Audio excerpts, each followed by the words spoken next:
Hello, আসসালামু আলাইকুম। প্রিয় দর্শক এবং যারা এই মুহূর্তে শুনছেন, সবাইকে অনেক অনেক শুভকামনা, সুস্বাস্থ্য কামনা করছি এবং একই সাথে সবাইকে আজকে আমাদের যে সেশন উইন ইওর ক্যারিয়ার এর আজকে যে বিষয় করোনার জব মার্কেট এবং প্রস্তুতি, এইটা নিয়ে আজকে আমরা লাইভ সেশনের আয়োজন করেছি এবং আমাদের সাথে অত্যন্ত ক্যারিয়ারে সাকসেসফুল তিনজন মানুষ আজকে জয়েন করবেন। অলরেডি তারা আমার সাথে জয়েন করেছেন, আমি কিছুক্ষণের ভিতরে তাদেরকে লাইভে নিয়ে আসবো।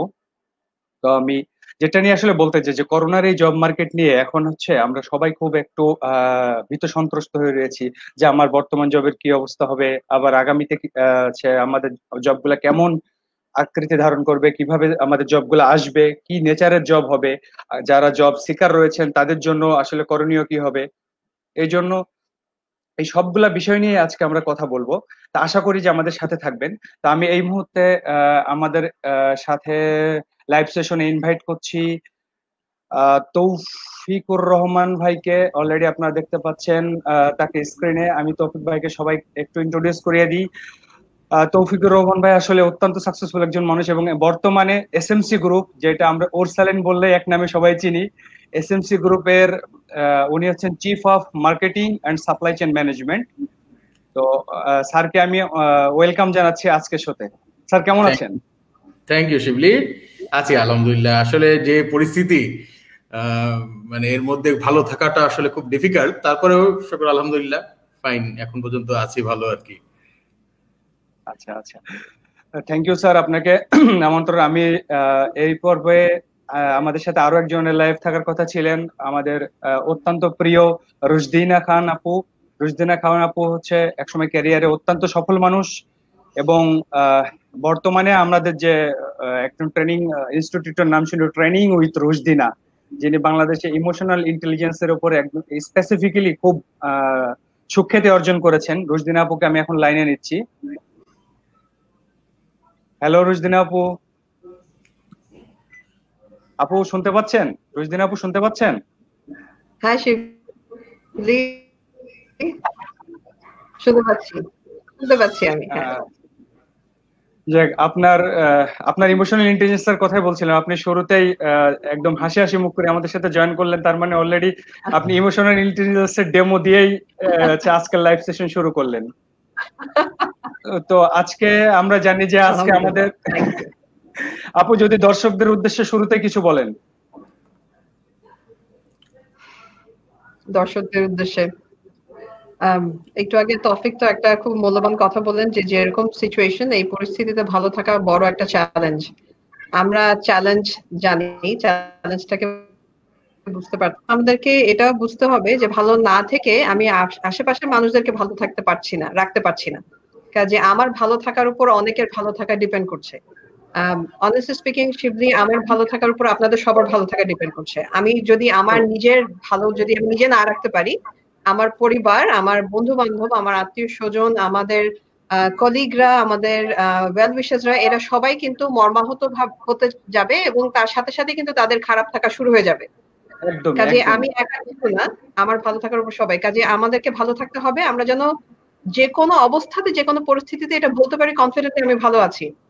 আমার এই একটা কথাও কিন্তু অনেকের মধ্যে পজিটিভ একটা থিঙ্কিং রেগুলেশন অপারেট শুরু করবে এবং পজিটিভ থিঙ্কিংটাকে সার্কুলেট শুরু করবে। এর জন্যই আমাদের ভালো থাকা দরকার এবং অ্যাটলিস্ট মুখে বলা দরকার আমরা ভালো আছি। এটাও কিন্তু আমার ব্রেইনকে একটা ইনভার্টেড কমান্ড দিবে যে আমার ভালো থাকা দরকার। থ্যাংক ইউ আপু। তৌফিক ভাই যদি কিছু ইন্ট্রোডাকশন দিতে চান আমাদের দর্শকদের উদ্দেশ্যে। না শিবলি, আসলে আলাদা করে তো কিছু বলার নাই, মানে you have already given my introduction, লম্বা ইন্ট্রোডাকশন। আমি কি বলবো, আমি আসলে অনেক বছর ধরে, এখন অলমোস্ট 26 ইয়ার্স শুরু হলো কেবল, তো প্রায় মানে 25 বছর প্লাস ক্যারিয়ার এবং বাংলাদেশে আছেন। হ্যাঁ, খুব অল্প, বেশি দিন হয়নি।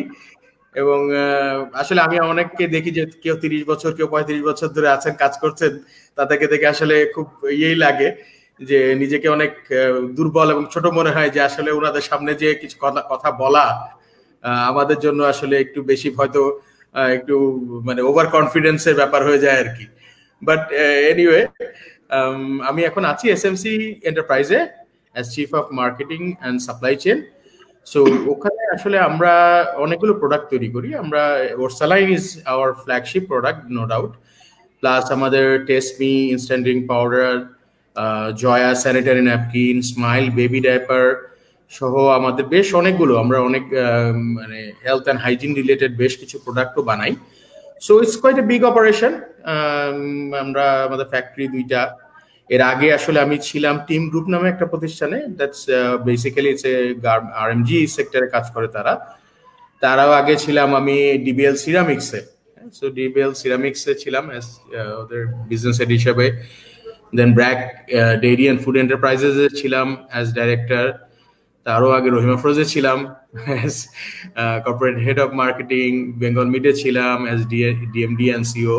সো অনেকগুলো অর্গানাইজেশনের কাজ করার সুযোগ হয়েছে আর কি সোফার, এবং অনেকটা ডিফারেন্ট ইন্ডাস্ট্রি নিয়ে কাজ করারও সুযোগ হয়েছে, যেটা আসলে আমার জন্য ইটস এ বিগ প্লাস, যেটা আমি মনে করি আর কি। বোথ অর্গানাইজেশন অ্যান্ড ইন্ডাস্ট্রি ডাইনামিক্সটা আমার জন্য অনেক ভালো কাজ করে এখন, যেটা আমার from my experience a different industry, যেটা আসলে আমার জন্য বেনিফিশিয়াল মনে হয়। সো এই আর কি আপাতত এই পর্যন্ত। আর স্যার ঠিক আছে, আমাদের সাথে আরো একজন জয়েন করার কথা আছে, হয়তো জাহিদ স্যার খুব শীঘ্রই চলে আসবেন আমাদের সাথে। জাহিদ স্যার হচ্ছেন ওয়ালটন এক্সিকিউটিভ ডাইরেক্টর ওয়ালটন গ্রুপের। স্যার আসলে আমরা জানি যে এই মুহূর্তে সারা পৃথিবী আসলে একটা শেকিং এর ভিতর দিয়ে চলছে করোনার কারণে, প্রচুর পরিমাণ জব থ্রেটের মুখে আছে। যেমন আমরা যখন গুগল করলে দেখতে পাই যে প্রায় 136 মিলিয়ন জব প্রবাবলি অ্যাবলিশ হয়ে যাবে, এরকম কথা বলা হচ্ছে। যে এখানে অনেক বিদেশে অনেক বড় বড় এমএনসি গুলা তাদের কর্মী ছাঁটাই করছে। ইভেন আমরা বাংলাদেশে শুনে ফেলেছি যে শিওর ক্যাশের মতো কোম্পানি তাদের কর্মী, মানে আমি অথেন্টিসিটি জানি না, বাট পেপারের মাধ্যমে জানতে পেরেছি যে কর্মী ছাঁটাই করেছে। তো সবাই না স্যার আসলে একটা প্যানিকের ভিতর দিয়ে সময় যাচ্ছে। এই মুহূর্তে স্যার আপনাদের গাইডলাইন, যারা আসলে ইন্ডাস্ট্রিকে লিড করছেন, যারা এমপ্লয়ার এন্ডের থেকে চিন্তা করছেন, তাদের গাইডলাইনটা স্যার আমাদের জন্য অত্যন্ত জরুরি।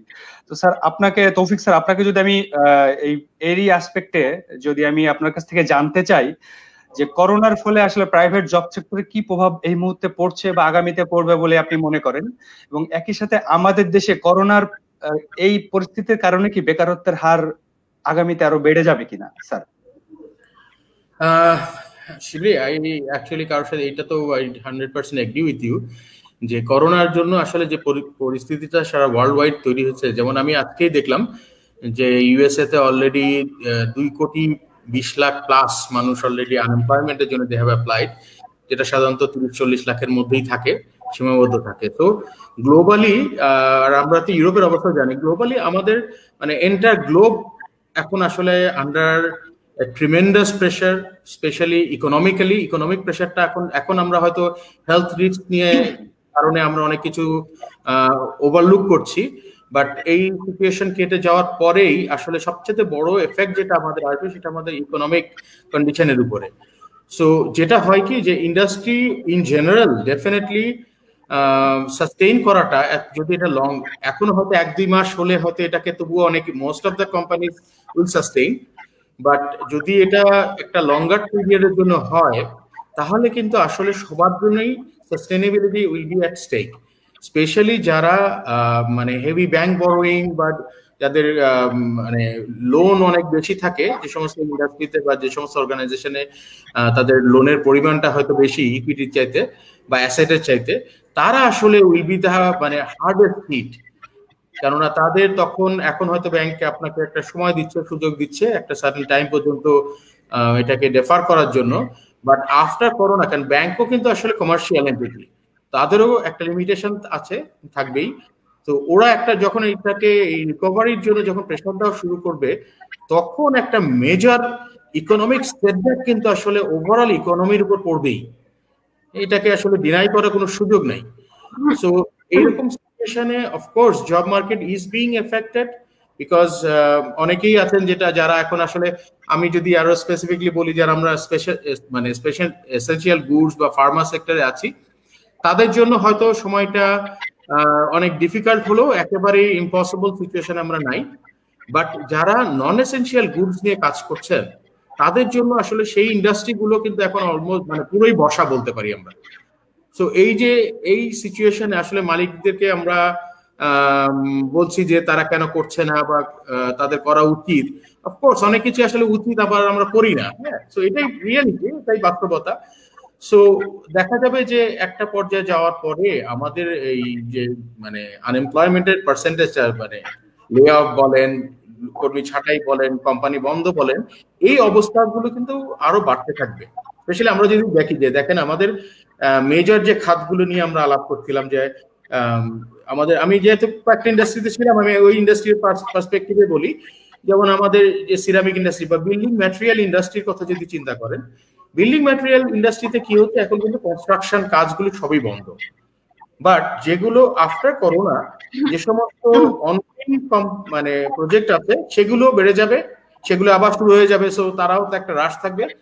প্লাস গভর্নমেন্টের কিন্তু প্রজেক্টটা তারা চেষ্টা করবে, গভর্নমেন্ট যে সমস্ত প্রজেক্ট মানে নতুন নতুন অনেক প্রজেক্ট হাতে নেওয়ার জন্য, যাতে ইকোনমিটাকে আরো মানে স্পিড আপ করা যায়। তো এই সমস্ত জিনিস নেওয়ার পরে কিন্তু দেখা যাবে যে হয়তো কিছুটা রিকভার করবে আমাদের বিল্ডিং ম্যাটেরিয়াল ইন্ডাস্ট্রি। বাট এই সময়টার মধ্যে যে ক্ষতিগুলো হয়ে যাচ্ছে, এই ক্ষতিকে সাস্টেইন করে আবার ট্র্যাকে ফেরত আসা অনেক কোম্পানির জন্যই কিন্তু একটু ডিফিকাল্ট। সো সেই সমস্ত কোম্পানি এই জিনিসটা এইটার এফেক্টটা পড়বে। সো এই ডিফারেন্ট ইন্ডাস্ট্রির জন্য এফেক্টটা আলাদা আলাদা হবে। বাট ওভারঅল যদি আমরা চিন্তা করি, ডেফিনেটলি সামনের দিনগুলো আমাদের জন্য আসলে অনেক কঠিন আসছে। আগামী 6 মাস বলেন বা 1 বছর বলেন, এই একটা বছর কিন্তু আসলে আমাদেরকে অনেক স্ট্রাগল বা হার্ডশিপের মধ্যে দিয়ে যেতে হবে। এটা আসলে এখন আর মানে কোনো গত্যন্তর নাই। ট্রু।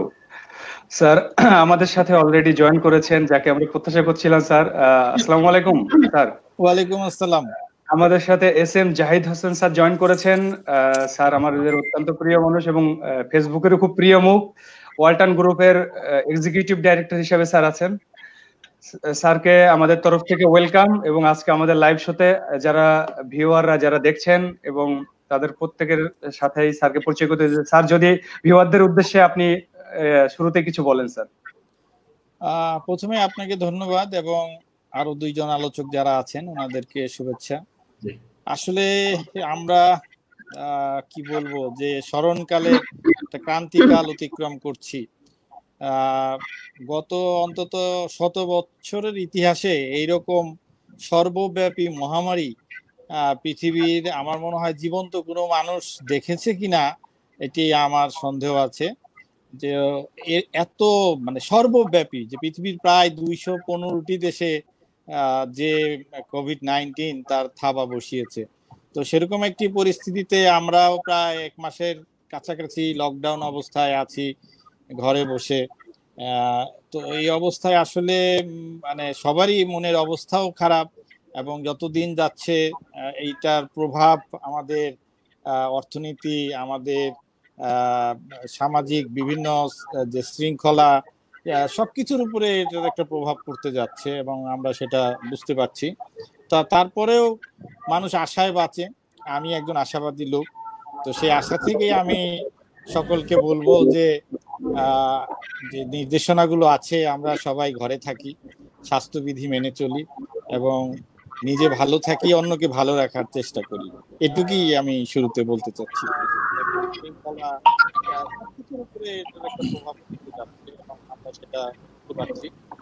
তারপরেও আশায় বাঁচে। আমি একটা আশাবাদী লোক। সেই আশা থেকেই আমি সকলকে বলবো যে নির্দেশনাগুলো আছে আমরা সবাই ঘরে থাকি, স্বাস্থ্যবিধি মেনে চলি এবং নিজে ভালো থাকি, অন্যকে ভালো রাখার চেষ্টা করি। এটুকুই আমি শুরুতে বলতে চাচ্ছি। থ্যাংক ইউ স্যার আপনার মূল্যবান ইয়ের জন্য, ওপিনিয়নের জন্য এবং আমাদের আশাবাদ ব্যক্তের জন্য। আসলে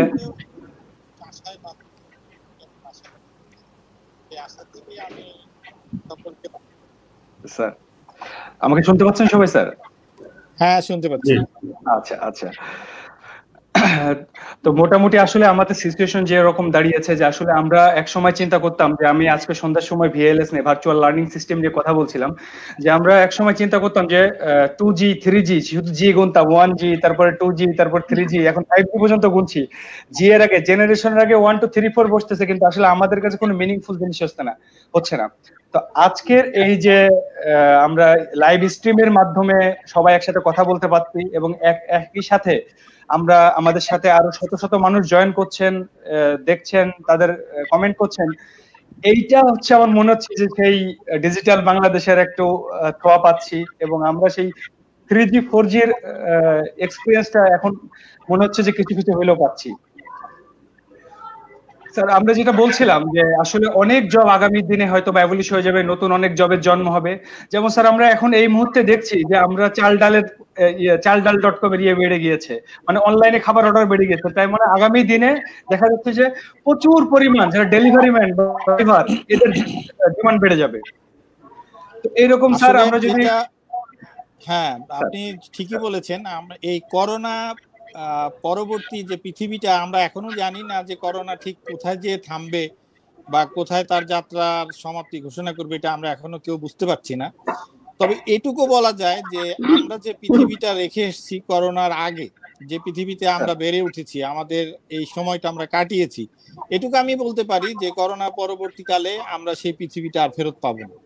এবং সেখানে একটা আমি বলবো যে বিশাল একটা পরিবর্তন হবে এবং সেই পরিবর্তনের সাথে খাপ খাওয়ানো, যারা যারা খাপ খাওয়াতে পারবে তারাই টিকে থাকবে, আর যারা খাপ খাওয়াতে পারবে না হয়তো তাদের মধ্যে অনেকের সার্ভাইভ করা একটু কঠিন হয়ে যাবে।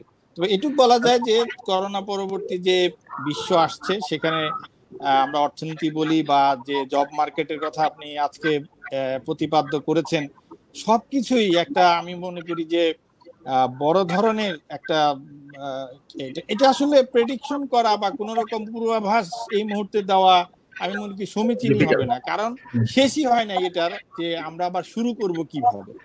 স্যার আমরা আসলে খুব আশাবাদী মানুষ এবং আমরা আপনার কথা সূত্র ধরে বলতে চাই যে আগামীর করোনা মুক্ত পৃথিবী আরো সুন্দর হবে। আমি এখন আসতে চাই রুশদিনা আপার কাছে।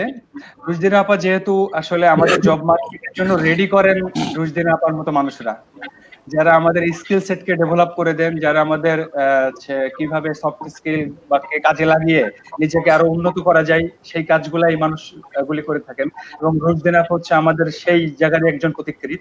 আপুর কাছে আমার প্রশ্ন হচ্ছে, করোনা পরবর্তীকালীন যেসব জবগুলো আমাদের জন্য আসবে বা এই মুহূর্তে করোনাতে যত আমরা জানি না আসলে করোনা কতদিন আমাদের এখানে আমাদের সাথে থেকে যাবে, তো এই সময়টাতে কি কি স্কিল সেট নিজের ভিতরে ডেভেলপ করতে হবে বা দরকার পড়বে যেটা আমাকে বা আমাদেরকে আমাদের জব মার্কেটে ভালোভাবে টিকে থাকতে এবং একই সাথে যারা নতুন এন্ট্রান্ট হবে জব মার্কেটে তাদের জন্য হেল্প করবে? আপু সবার আগে তো শিবলি আমাদের যেটা দরকার, আমাদের ফ্লেক্সিবিলিটি, অ্যাডাপ্টেবিলিটি দরকার।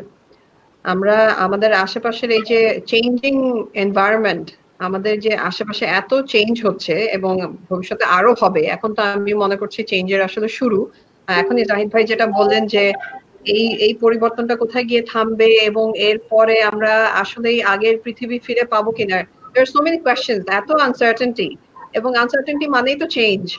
এখন আমাদেরকে সবার আগে ফ্লেক্সিবিলিটি নিয়ে আসতে হবে নিজেদের মধ্যে, যে আমাদেরকে আশেপাশের এনভায়রনমেন্টের সাথে অ্যাডাপ্ট করতে হবে।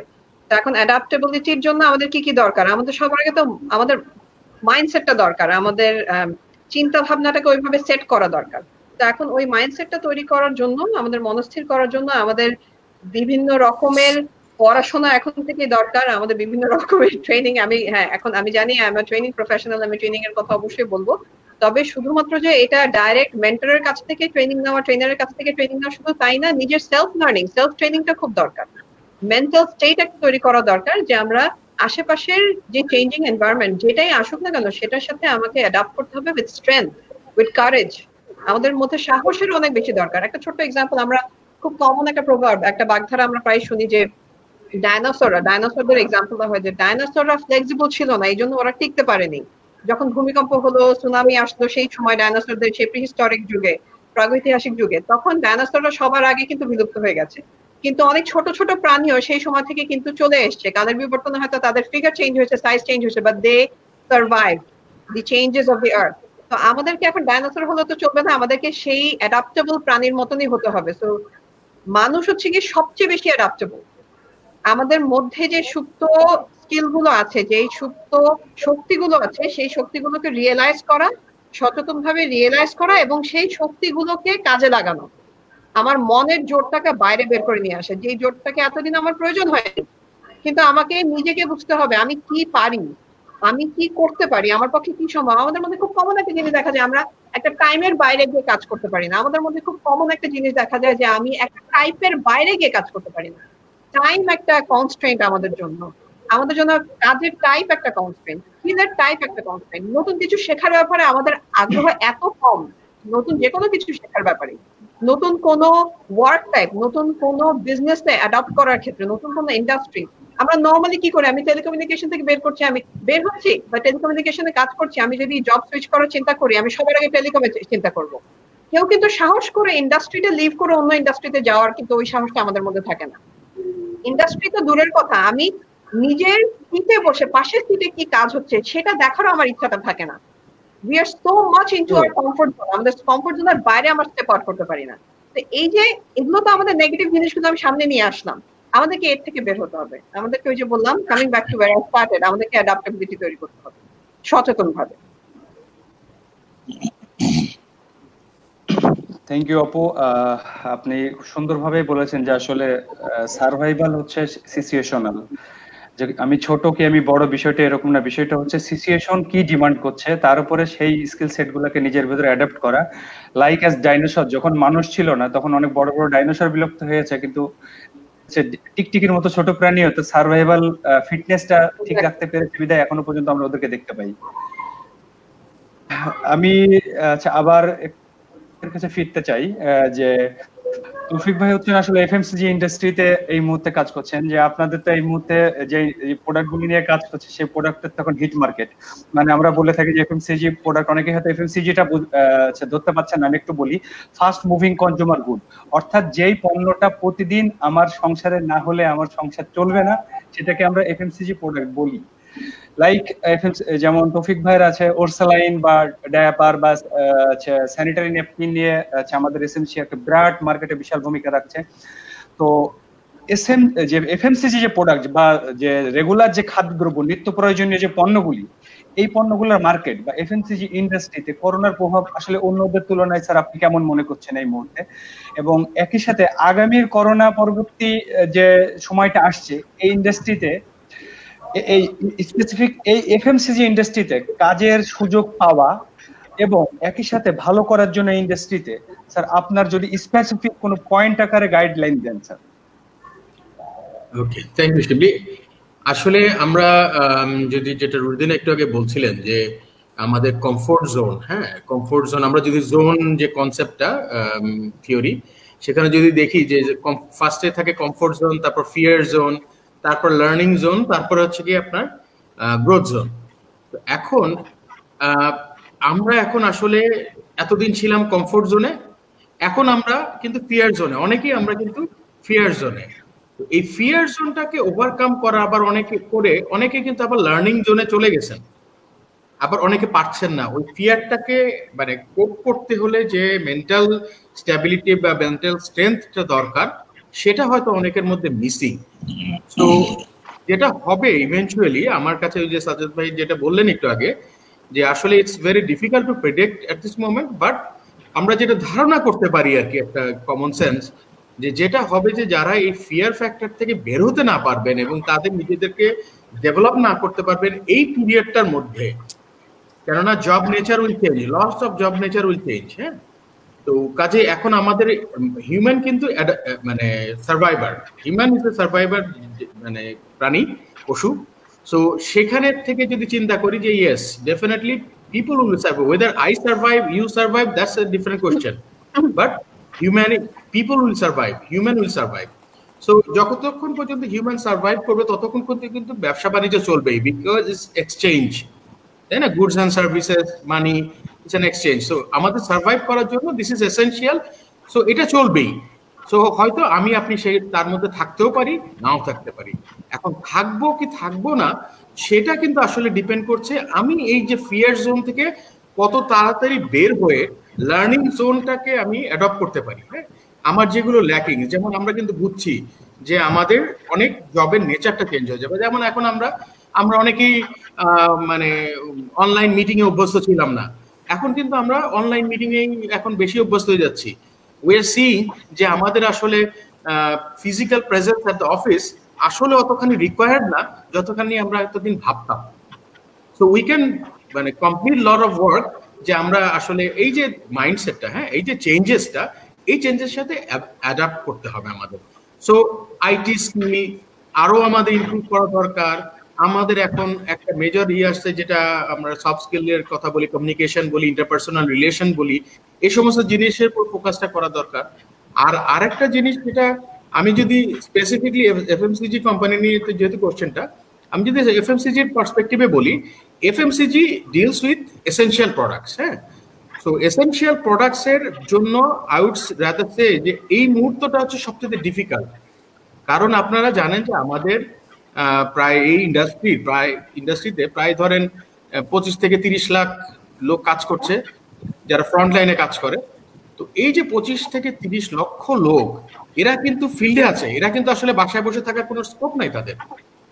কারণ আপনি যে সাপ্লাই চেনটা এখন দেখছেন, আপনার বাসার থেকে, আপনি যে পাশের সামনের দোকান থেকে আমি সকালবেলা আমরা এই কিছু জিনিসপত্র কিনে নিয়ে আসলাম, তো এই যে জিনিসটা আসলো কোথা থেকে, এটা কিন্তু কেউ না কেউ, এই যে এন্টায়ার আমার সেলসের কেউ না কেউ এসে দিয়ে গেছেন। তো এরা কিন্তু আসলে বাসায় বসে নাই। তো সবচেয়ে ডিফিকাল্ট আউটসে যেটা ডেফিনেটলি আমাদের মানে আইন শৃঙ্খলা বাহিনী যারা আছেন, আমাদের ডাক্তাররা যারা আছেন, নার্সরা যারা আছেন, ডেফিনেটলি তাদেরটা তো অবশ্যই আমরা সবাই আলাপ করছি। তো যেটা আসলে খুব কম আলাপ হচ্ছে আমার কাছে মনে হয়, সেটা হচ্ছে আমাদের সেলস পার্সন যারা আছেন তাদেরকে নিয়ে খুব আমরা কম আলাপ করি, এবং তাদের কোনো স্পেসিফিক প্রণোদনা দেওয়ার ব্যাপারে আসলে অনেক অর্গানাইজেশনই এটা অর্গানাইজেশন করতে পারে চাইলে নিজেরা, বাট অনেকেই আসলে এই জিনিসটাকে ওভাবে করে দেখছে না, এবং তাদের সেফটি বা সেফটি নিয়েও অনেকে, যেটা আসলে আমার মনে হয় যে অবশ্যই কোম্পানির ভাবা উচিত। তো এই যে এফএমসিজি তে রিলেটেড যে সেলস পার্সন গুলো ফিল্ডে আছেন এখন, যেটা হবে এফএমসিজি আর একটা চ্যালেঞ্জের মধ্যে আছে। অফকোর্স আমাদের হয়তো সেল কিছু প্রোডাক্টে বেড়ে গেছে, আবার অনেক প্রোডাক্টে কিন্তু সেলস বাড়ানো যাচ্ছে না, বিকজ আমার যে কনসার্ন মার্কেট রিলেটেড যে মার্কেট আছে সেই মার্কেটগুলো বন্ধ। সো মার্কেট বন্ধের কারণেও কিন্তু অনেক সময় আমরা দেখছি যে হয়তো আমাদের মানে কেউ স্টক করছে, করে হয়তো আমার সেলটা মেকআপ হয়ে যাচ্ছে, বাট যে প্রপার ডিস্ট্রিবিউশনটা এতদিন হতো সেটা আর হচ্ছে না। সো এতে করে কি হবে যে এখন যারা মানে ওই ডিস্ট্রিবিউশন খোলা রাখতে পারছেন না, এরা ফাইন্যান্সিয়ালি হিট হচ্ছেন। আর যারা স্টক করতে পারছেন এবং দাম বেশি করে, অনেকে আছেন বেশি দামে বিক্রি করেন, তো এরা কি হচ্ছে, এরা কিন্তু ইকোনমিক্যালি অনেক মানে গেইন করছে তারা। সো এই মার্কেটের ডাইনামিক্সটা চেঞ্জ হয়ে যাবে। হ্যাঁ, আমি আগে যাকে চিনতাম, আমার ইসমাইল ভাই বা আমার কবির চাচা, তো ইসমাইল ভাই হয়তো থাকবেন না আগামীতে, সে জায়গায় হয়তো আর একজন আসবেন।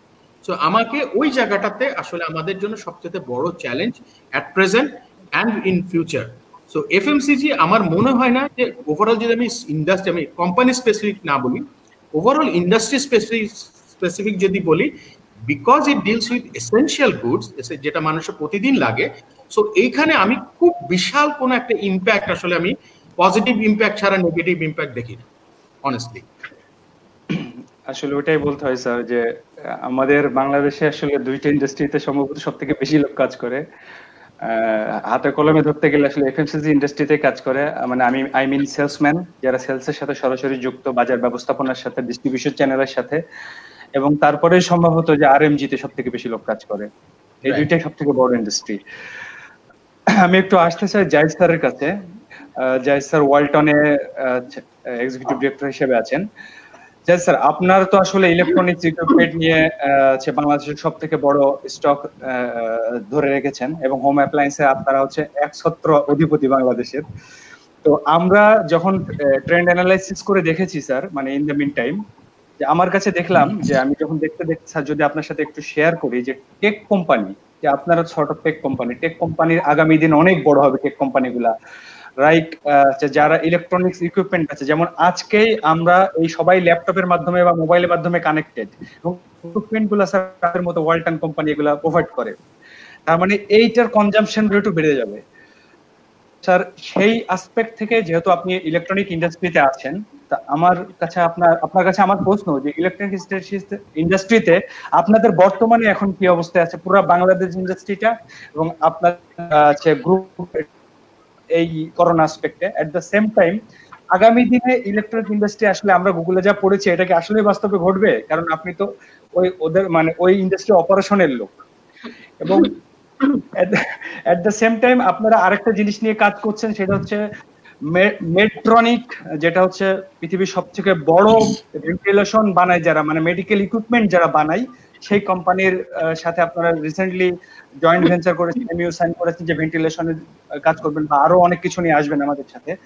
তো এইটা আমাদের বাংলাদেশে মেডট্রনিকের সাথে ওয়ালটনের যে মার্জটা হলো, এইটা আমাদের বাংলাদেশের জব মার্কেটে কতটুকু উপকারিতা বয়ে আনবে, আমাদের জবের স্কোপকে কতটুকু এনলার্জ করবে স্যার? ধন্যবাদ। আসলে আবারও সেই মানে শুরুর কথাই বলতে হয় যে আগে কোভিড কবে আমাদেরকে জায়গা দিবে, তারপরে সব আসলে পরিকল্পনা করতে হবে। তৌফিক ভাই নিশ্চয়ই আমার সাথে একমত হবেন। তো আমি আপনার আগের প্রশ্নের পরের প্রশ্নটা আমি উত্তরটা আগে দিই, যেহেতু এটি বর্তমান প্রেক্ষিতে খুবই মানে একটা কি বলবো খুবই প্রয়োজনীয় একটা বিষয়। যে আপনি জানেন যে কোভিড-19 যারা আক্রান্ত হয় তাদের চিকিৎসার জন্য ভেন্টিলেটর একটা অত্যন্ত মানে প্রয়োজনীয় একটা যন্ত্র, যেটি এই মুহূর্তে বিশ্বের প্রায় সব দেশে এটির একটি চাহিদা বলেন বা এটি পাওয়া যাচ্ছে না, অনেক ক্ষেত্রে এটি দুষ্প্রাপ্য হয়ে গেছে। ইভেন ইউরোপ আমেরিকার মতো দেশেও এটির একটি চাহিদা সৃষ্টি হয়েছে, এবং কোনো জায়গায় হয়তো তারা ঠিক মতো দিতেও পাচ্ছেন, কারণ এত অল্প সময়ে এত বেশি সংখ্যক রুগী চলে এসছে যে আসলে কারো পক্ষেই হয়তো এতটা ধারণা করাই সম্ভব ছিল না যে এই জিনিসটা লাগবে। তো সেই দৃষ্টিকোণ থেকে আমরা আইসিটি মিনিস্ট্রির সাথে এবং মেডট্রনিক আপনি যেটা বললেন ওনাদের ডিজাইন সফটওয়্যার হার্ডওয়্যার যেগুলো ওনারা আমাদেরকে ওপেন করে দিয়েছেন, আমরা আইসিটি মিনিস্ট্রির সাথে যৌথভাবে, মানে যৌথ বলতে ত্রিপক্ষীয় একটা চুক্তির মাধ্যমে আমরা এই ভেন্টিলেটর তৈরি করার চিন্তা ভাবনা করছি, এবং আশা করছি যে হয়তো এই মাসের শেষ নাগাদ আমরা এটি ডিজি হেলথকে পরীক্ষামূলক ভাবে ব্যবহারের জন্য আমরা দিতে পারবো। আর এছাড়াও আমরা এই করোনা চিকিৎসার আরো কিছু মানে খুবই প্রয়োজনীয় অনুষঙ্গ, বিশেষ করে যারা ফ্রন্টলাইন সোলজার, ডাক্তার, নার্স, তাদের যে পিপি তারা যেটা পরিধান করে সেটার সাথে তাদের সেফটি গগলস লাগে, এবং আপনার প্লাস্টিক শিল্ড একটা তারা ব্যবহার করে।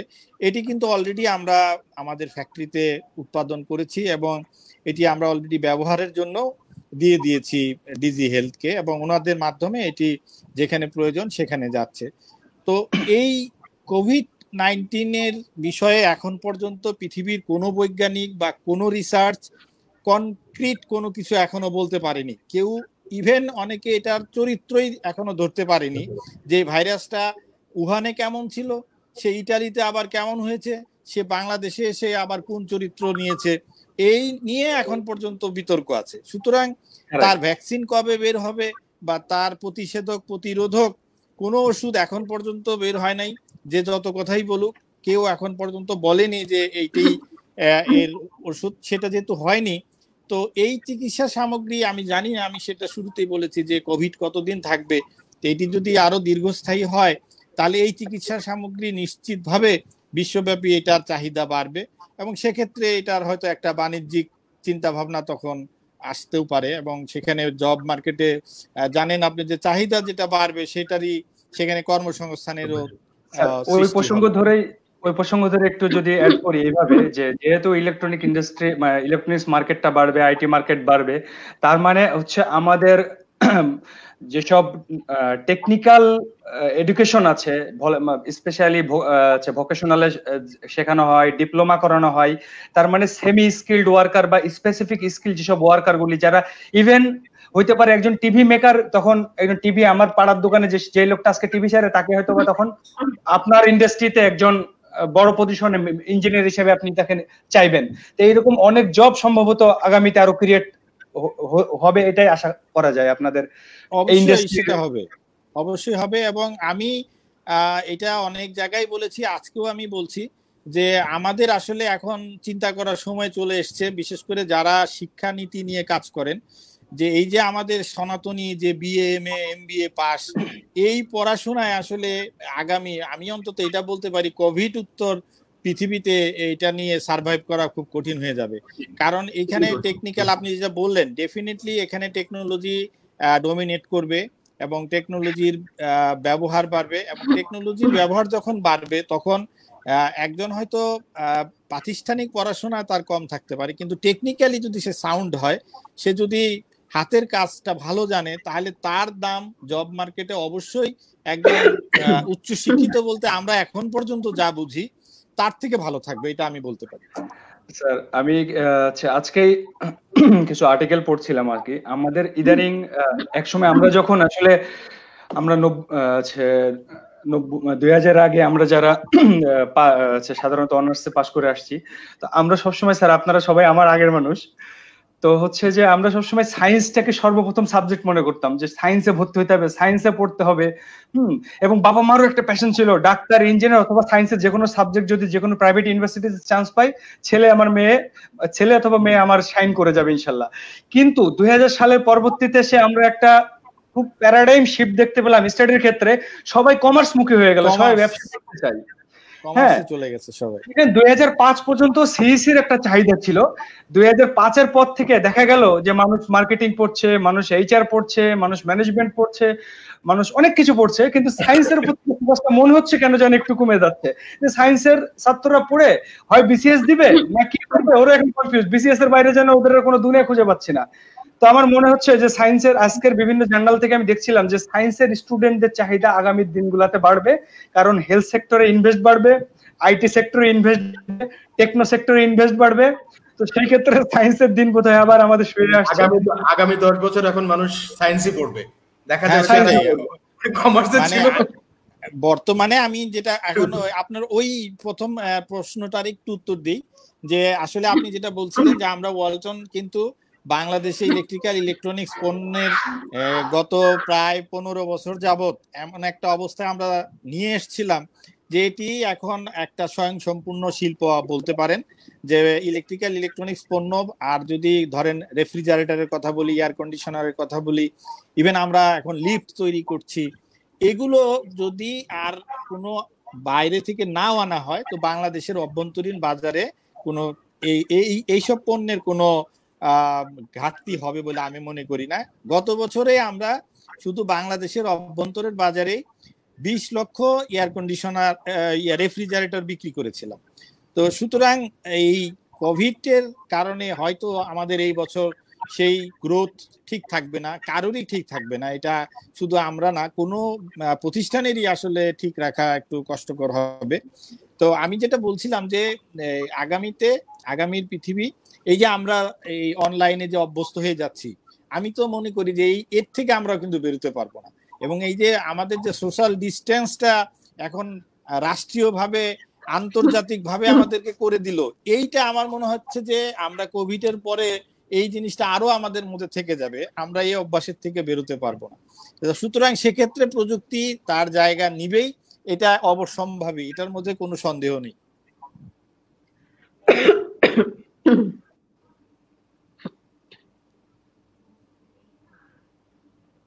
শিবলি কথা শোনা যাচ্ছে না।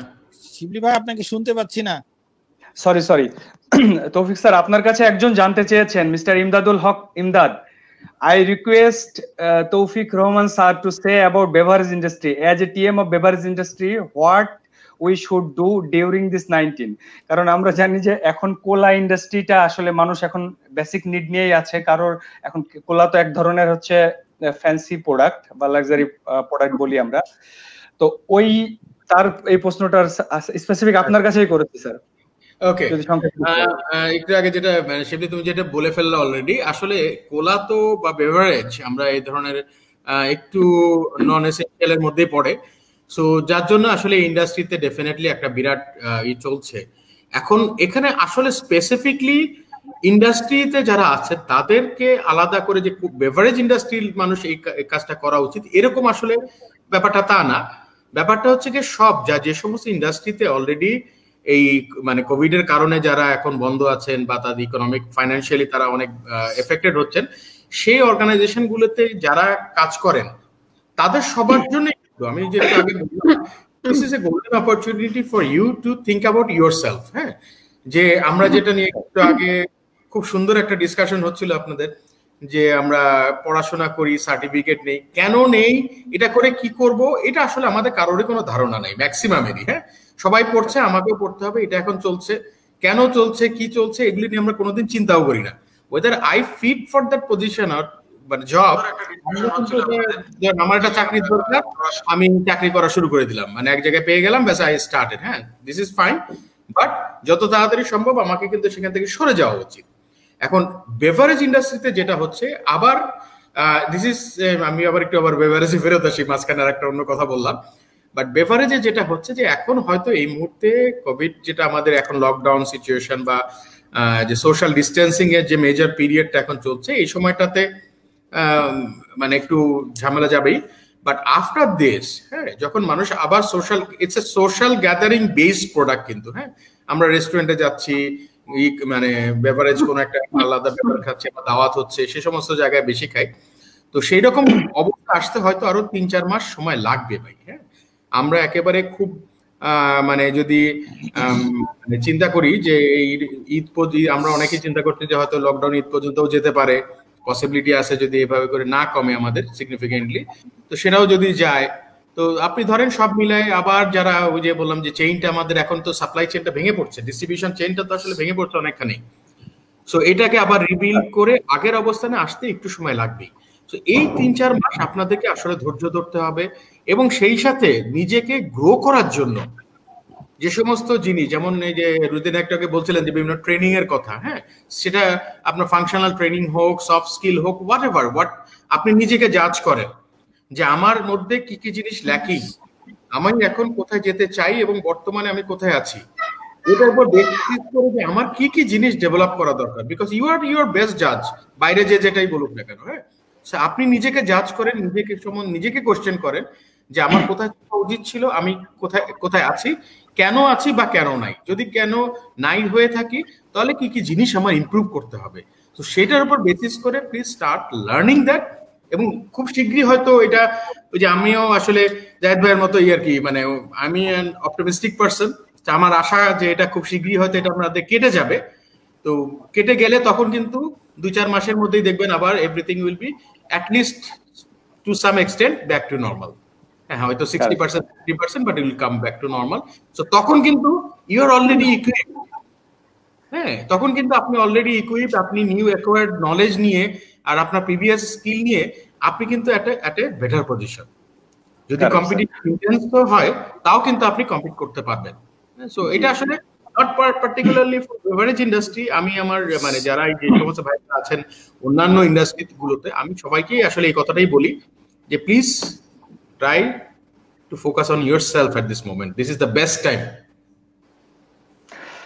স্যার, ওই যে একটু মানে আজকে যখন এটা নিয়ে আমরা কথা বলবো চিন্তা করেছিলাম স্যার, তখন আসলে এটা নিয়ে তো একটা আমরা সবাই সবসময় সব কাজ নিয়ে একটা প্রিপারেশন নিই, তো প্রিপারেশন হিসেবে আমরা স্যার আসলে করছিলাম। তো এখন স্যার অনেকেই দেখা যায় কি যে এইটা আমরা অনেক সময় এখনকার বর্তমান জাস্ট করোনার আগের সময়টা যদি করি, কাউকে কোনো কাজ দিলেই বা আমাকেও যদি কাজ দিত, আমি বলতাম না এইটা তো আমার জব রোলে না, জেডিতে নাই, এটা আমি কেন করবো, ওটা তো ওর জেডি।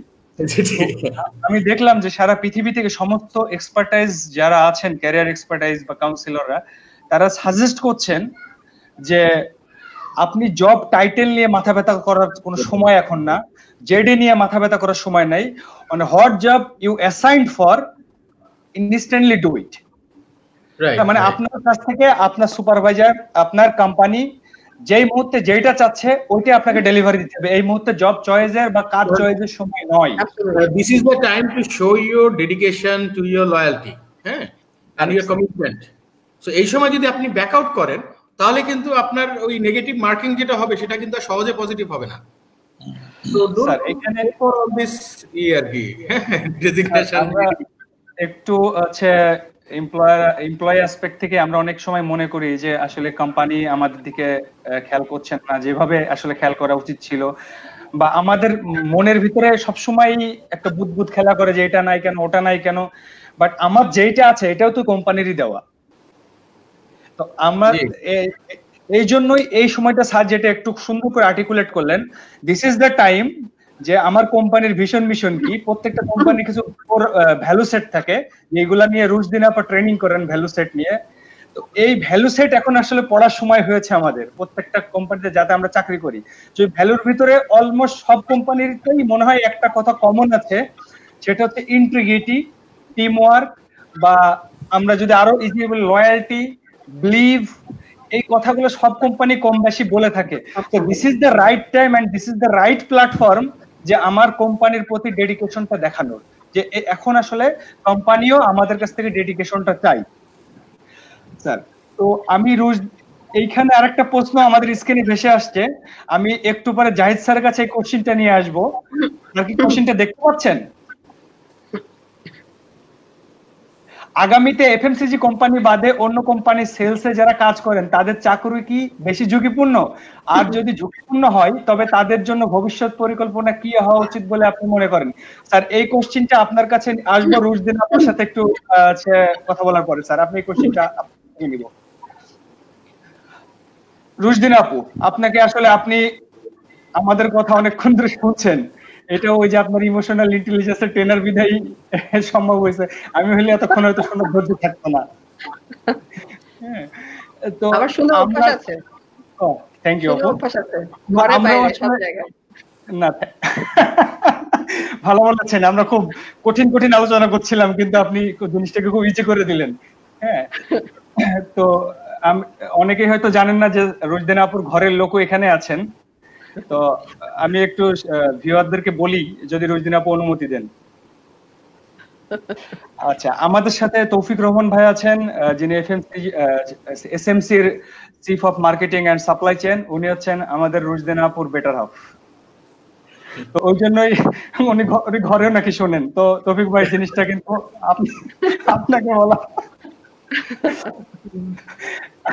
আচ্ছা, তো আপু আমি যেটা নিয়ে কোশ্চেন করছিলাম, আমরা ইদানিং দেখছি যে ভিএলএস বা ভার্চুয়াল লার্নিং সিস্টেম, আপনার আজকে আপনার একটা দেখলাম যে আগামী এপ্রিল অথবা মেতে সম্ভবত আপনি 4টা বা 5টা ট্রেনিং অফার করেছেন, সম্ভবত প্রত্যেকটা ট্রেনিং এ ভার্চুয়াল লার্নিং সিস্টেমের মাধ্যমে ভিএলএস দিয়ে করাবেন। আপু, কোশ্চেনটা আমার ওই জায়গাতেই যে ভার্চুয়াল লার্নিং সিস্টেম আসলে আমাদের দেশের আসপেক্টে করোনার পরবর্তী সময়ে ওয়ার্ক করবে কিনা, virtual learning system physical learning মানে ফিজিক্যাল প্রেজেন্স লার্নিং সিস্টেমের থেকে কতটুকু মেরিট বা ডিমেরিটস আছে, এবং আরেকটা সেম কোশ্চেন ওর সাথে রিলেটেড, সেটা হচ্ছে ভার্চুয়াল লার্নিং সিস্টেম। কারণ ট্রেনিং ইন্ডাস্ট্রিও একটা বিশাল ইন্ডাস্ট্রি, যে ইন্ডাস্ট্রিতে অনেক ট্রেনার বা অনেক লার্নিং প্রফেশনাল যারা এখান থেকে জীবিকা নির্বাহ করেন। তো ভিএলএসটা কি আমাদের ফিজিক্যাল ট্রেনিং ইন্ডাস্ট্রিকে চ্যালেঞ্জের মুখে ফেলবে কিনা আগামীতে? চ্যালেঞ্জ তো হচ্ছে গিয়ে অনেকটা শিবলি এখানে বিষয়টা হয়ে গেছে আমি কিভাবে জিনিসটাকে দেখছি, আমার দৃষ্টিকোণটা কি, আমি কিভাবে জিনিসটাকে দেখছি। একটা সময় তো শিবলি আমরা এটা কি একটু মনে করতে পারি, আমাদের দেশে কর্পোরেট ট্রেনিং কিন্তু অনেক পরে এসছে। আমি 2009 থেকে কর্পোরেট ট্রেনিং শুরু করি বাংলাদেশে, এবং তখন দেখেছি যে হাতে গোনা কয়েকজন ট্রেনার তখন বাংলাদেশে কর্পোরেট ট্রেনার হিসেবে কাজ করছে। তো তখন কিন্তু অনেকেই বলতো যে ট্রেনিং করব, চাকরি করে আবার ট্রেনিং। তখন কিন্তু চাকরির সাথে সাথে ব্যবসার সাথে সাথে অ্যাডিশনালি ট্রেনিং করা, বিকালে ট্রেনিং অ্যাডিশনাল কোনো প্রফেশনাল কোর্স করা বা ছুটির দিনে ট্রেনিং এ যাওয়া তখন মানুষের জন্য অনেক টাফ ছিল। মানুষ টাফ ছিল, তখন মানুষ এটাকে টাফ মনে করতো। So it's all about perspective, আমার পারসেপশনটা কি, আমি কিভাবে জিনিসটাকে দেখছি। কিন্তু এখন কিন্তু ট্রেনিং খুব নর্মাল হয়ে গেছে। আমরা যদি কাউকে জিজ্ঞেস করি তুমি কি কর্পোরেটের কোনো কর্পোরেট স্কিলস রিলেটেড কোনো প্রফেশনাল ডেভেলপমেন্টের জন্য কোনো ট্রেনিং করো, সে যদি বলে না করি না বা এখন পর্যন্ত করি নাই, বরং আমরা এখন অবাক হই। So this is the new normal now. At least এতদিন পর্যন্ত এটা কিন্তু নিউ নর্মাল ছিল। অথচ আমি কিন্তু 10 বছর আগে বা 11 বছর আগে 2009 এ যখন আমি ট্রেনিং স্টার্ট করেছি, তখনও কিন্তু ট্রেনিং এর সাথে মানুষ অভ্যস্ত হতে পারেনি। তখন training was totally very new to people. এবং আমরা এই যে চাকরির সাথে সাথে অনেকে দেখি এমবিএ ক্লাস করে, একটা সময় কিন্তু এটাও আমরা দেখি নাই। আমরা কিন্তু দেখেছি সবাই পড়াশোনা শেষ করে তারপর চাকরিতে আসে। Evening class, evening MBA, it was very new concept. কিন্তু ইভেন্চুয়ালি মানুষ কিন্তু সেটাও অ্যাকসেপ্ট করে নিয়েছে।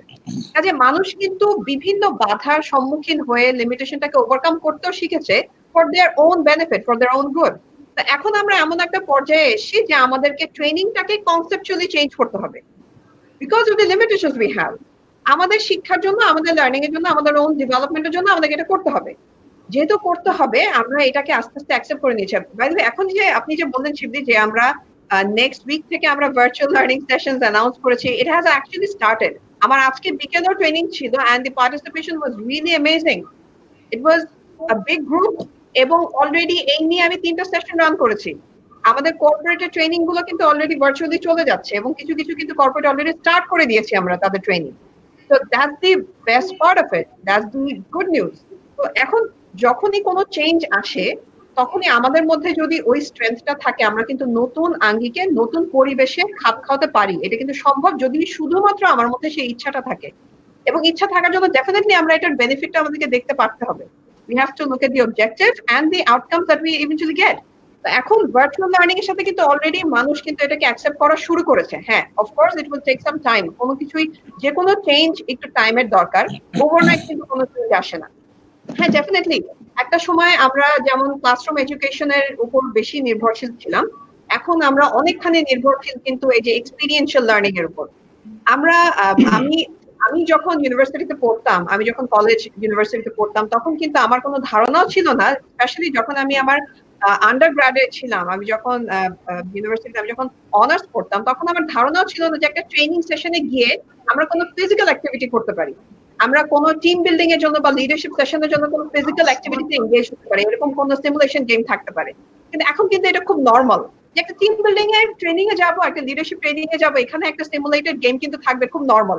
এই ধরনের ক্রিয়েটিভ অ্যাক্টিভিটি না থাকলে যেন ট্রেনিংটা জমে না, ট্রেনিংটা যেন ফ্রুটফুল হয় না, সাকসেসফুল হয় না। এবং এই জিনিসটা থেকে এখন কিন্তু আবার শিফট হয়ে যাবে, কারণ আমরা কিন্তু ওই ফিজিক্যালি ইনভলভড অ্যাক্টিভিটি গুলো কিন্তু করাতে পারছি না। হ্যাঁ, কিছুটা করাতে পারবো আজকে ট্রেনিং এ বা আগামী ট্রেনিং এ। আস্তে আস্তে আস্তে আমাদের মাথায় সেই বুদ্ধিটাও চলে আসবে যে কিভাবে আমি একটা মানুষকে সামনে বসানো, স্ক্রিনে বসে থাকা একটা মানুষকে কিভাবে আমি ভার্চুয়ালি এঙ্গেজ করতে পারি, সেই জিনিসগুলো আমাদের মাথায় আসবে। আমরা যদি টিম বিল্ডিং অ্যাক্টিভিটি ইন্ট্রোডিউস করতে পারি, সেই টিম বিল্ডিংটা আমরা হয়তো একটা সময় ভার্চুয়ালিও করতে পারবো। হ্যাঁ, of course there will be limitations, there will be threats, there will be risks. এই সবকিছু মেনে আমাদেরকে আগাতে হবে, আমাদের মনের জোর নিয়ে, আমাদের সবকিছু ধ্যান ধারণা নিয়ে আমাদেরকে রিসার্চ করতে হবে, স্টাডি করতে হবে। The change is going to be slow but it will happen. এখন আশাবাদ না হলে, আমাদের মধ্যে আশাবাদ না থাকলে তো আমরা আগাতে পারবো না। আমি আশাবাদী হলে আমাকে যারা যারা ফলো করছে তারা আশা নিয়ে আগাবে। আপু, আপনার কাছে আসলে আপনার এবং তৌফিক ভাইয়ের কাছে ফ্রেশার আরিফ কবির, আমি জানি না উনি ফ্রেশার না চাকরিজীবী, বাট উনি ফ্রেশারদের পক্ষে কোশ্চেনটা করেছেন যে I request Tawfiq sir and Rushdana ma'am, please say something about fresher. What will they do after COVID-19 situation? How to develop their skill during lockdown? Already তো ভাই আমি তো অলরেডি করছি, স্কিল তো অলরেডি শুরু করে দিয়েছি। লকডাউনের মধ্যে অলরেডি আমরা প্রত্যেকদিন আমাদের টিম, আমাদের ইন্টারনাল টিম নিয়ে প্রতিদিন আমরা টেস্ট সেশনে বসি, প্র্যাকটিস সেশনে বসি, যে কোনো ধরনের প্রবলেম যদি আমি নিজে ভার্চুয়ালি ডেলিভারি দেওয়ার সময় যদি প্রবলেমটা ফেস করি, সেটা যেন আমার পার্টিসিপেন্ট ফেস না করে। কিভাবে প্রবলেমগুলোকে আমরা ওভারকাম করতে পারি, সেটা টেকনিক্যাল প্রবলেম হোক বা আমার ডেলিভারি স্টাইলের facilitation. So as far as training is concern, আমি এইভাবে নিজেকে ডেভেলপ করছি। আমি প্রচুর পড়াশোনা করছি, প্রচুর নলেজ গেইন করছি, মানুষের সাথে কথা বলছি, we are interacting, we are exchanging ideas. Topic is doing as well. টপিকই বলতে ওকে বলতে দেই, আমারটা তো আমি বলেই দিলাম আপনাকে। I am developing myself. আমার trainer, I have to learn every time, every day. আমার ডে ইন ডে আউট আমাকে লার্নিং এর মধ্যে থাকতে হবে। ট্রেনারদের লার্নিং ছাড়া কোন I don't know about the rest. সবাইকে শিখতে হবে, কিন্তু সবাই শেখে না, দ্যাটস রিয়ালিটি। কিন্তু আমাকে শিখতে হবে because I am a trainer. শিক্ষককে সবচেয়ে বেশি শিখতে হবে, এর উপরে আর কোনো কথা নেই। I am developing, I am learning every day. প্রত্যেকদিন আমাকে শিখতে হচ্ছে। তৌফিক স্যার কিছু ফ্রেশারদের কোনো উপদেশ দিবেন কিনা? ফ্রেশারদের জন্য আসলে একটু ডিফিকাল্ট টাইম সামনে আসছে, কারণ যেহেতু আমাদের অনেক মানে এক্সিস্টিং যে জব মার্কেট অনেক আপস এন্ড ডাউনস, অনেক কিছু হবে। So it will be a bit more challenging than it was already. তো এখন বিষয়টা হয়ে গেছে কি, যেমন আমি যদি একটু বলি যে আমি পড়াশোনা করেছি আমেরিকাতে। সো আমার বিবিএ এমবিএ আমার মানে আমেরিকা থেকে করা। তো ওখানে যেটা হয় কি, দেশে বাইরে এবং অন্যান্য দেশে আমি জানি যে ইউকেতে বা অস্ট্রেলিয়াতে যারা যায় তারা সবাই এই কাজটা করে, যে আমি স্টুডেন্ট অবস্থায় আমি পিৎজার দোকানে কাজ করেছি, পেট্রোল পাম্পে কাজ করেছি, আমি ইভেন টো ট্রাক, ওই যে রাস্তায় গাড়ি নষ্ট হয়ে গেলে টেনে নিয়ে যায়, যে ইভেন টো ট্রাকও চালাতাম এক সময়। So there have been lots of different type of job, মানে ইনিশিয়াল স্টুডেন্ট অড জবস আমি যেটা করে আসছি, তাতে করে আসলে আমার নিজের ব্যক্তিগতভাবে যেটা সবচেয়ে বেশি আমি উপকৃত হয়েছি সেটা হচ্ছে গিয়ে আমার মধ্যে কনফিডেন্সটা, যে ওকে আমি যদি এটা না হয় আমি ভেঙে পড়বো না। হ্যাঁ, I know I have seen that been there done that, মানে ডিফারেন্ট জিনিস I have done in my life. So যার জন্য আমি কিন্তু খুব ইজিলি ভেঙে পড়ি না। এই যে জিনিসটা, এটা আপনারা যেটা একটু আগে বলছিলেন যে আমাদের এডুকেশন সিস্টেমে এই জায়গাটা বিশাল ল্যাকিং। বাট খুব পজিটিভ ব্যাপারটা হচ্ছে কি, ওই যে আমরা এখন কাজ করতে করতে আমরা এখন এমবিএ পড়ছি, বাট আমাদের মধ্যে গ্রহণ করার ক্ষমতাটা অনেক কম। হ্যাঁ, we always want to give, we মানে সেলডম ওয়ান্ট টু টেক। তো এই জায়গাটাতে আসলে আমাদের অনেক কাজ করা দরকার, স্পেশালি যারা ফ্রেশার, যাদের জন্য বলছি যে সামনের দিনগুলো will be even more challenging.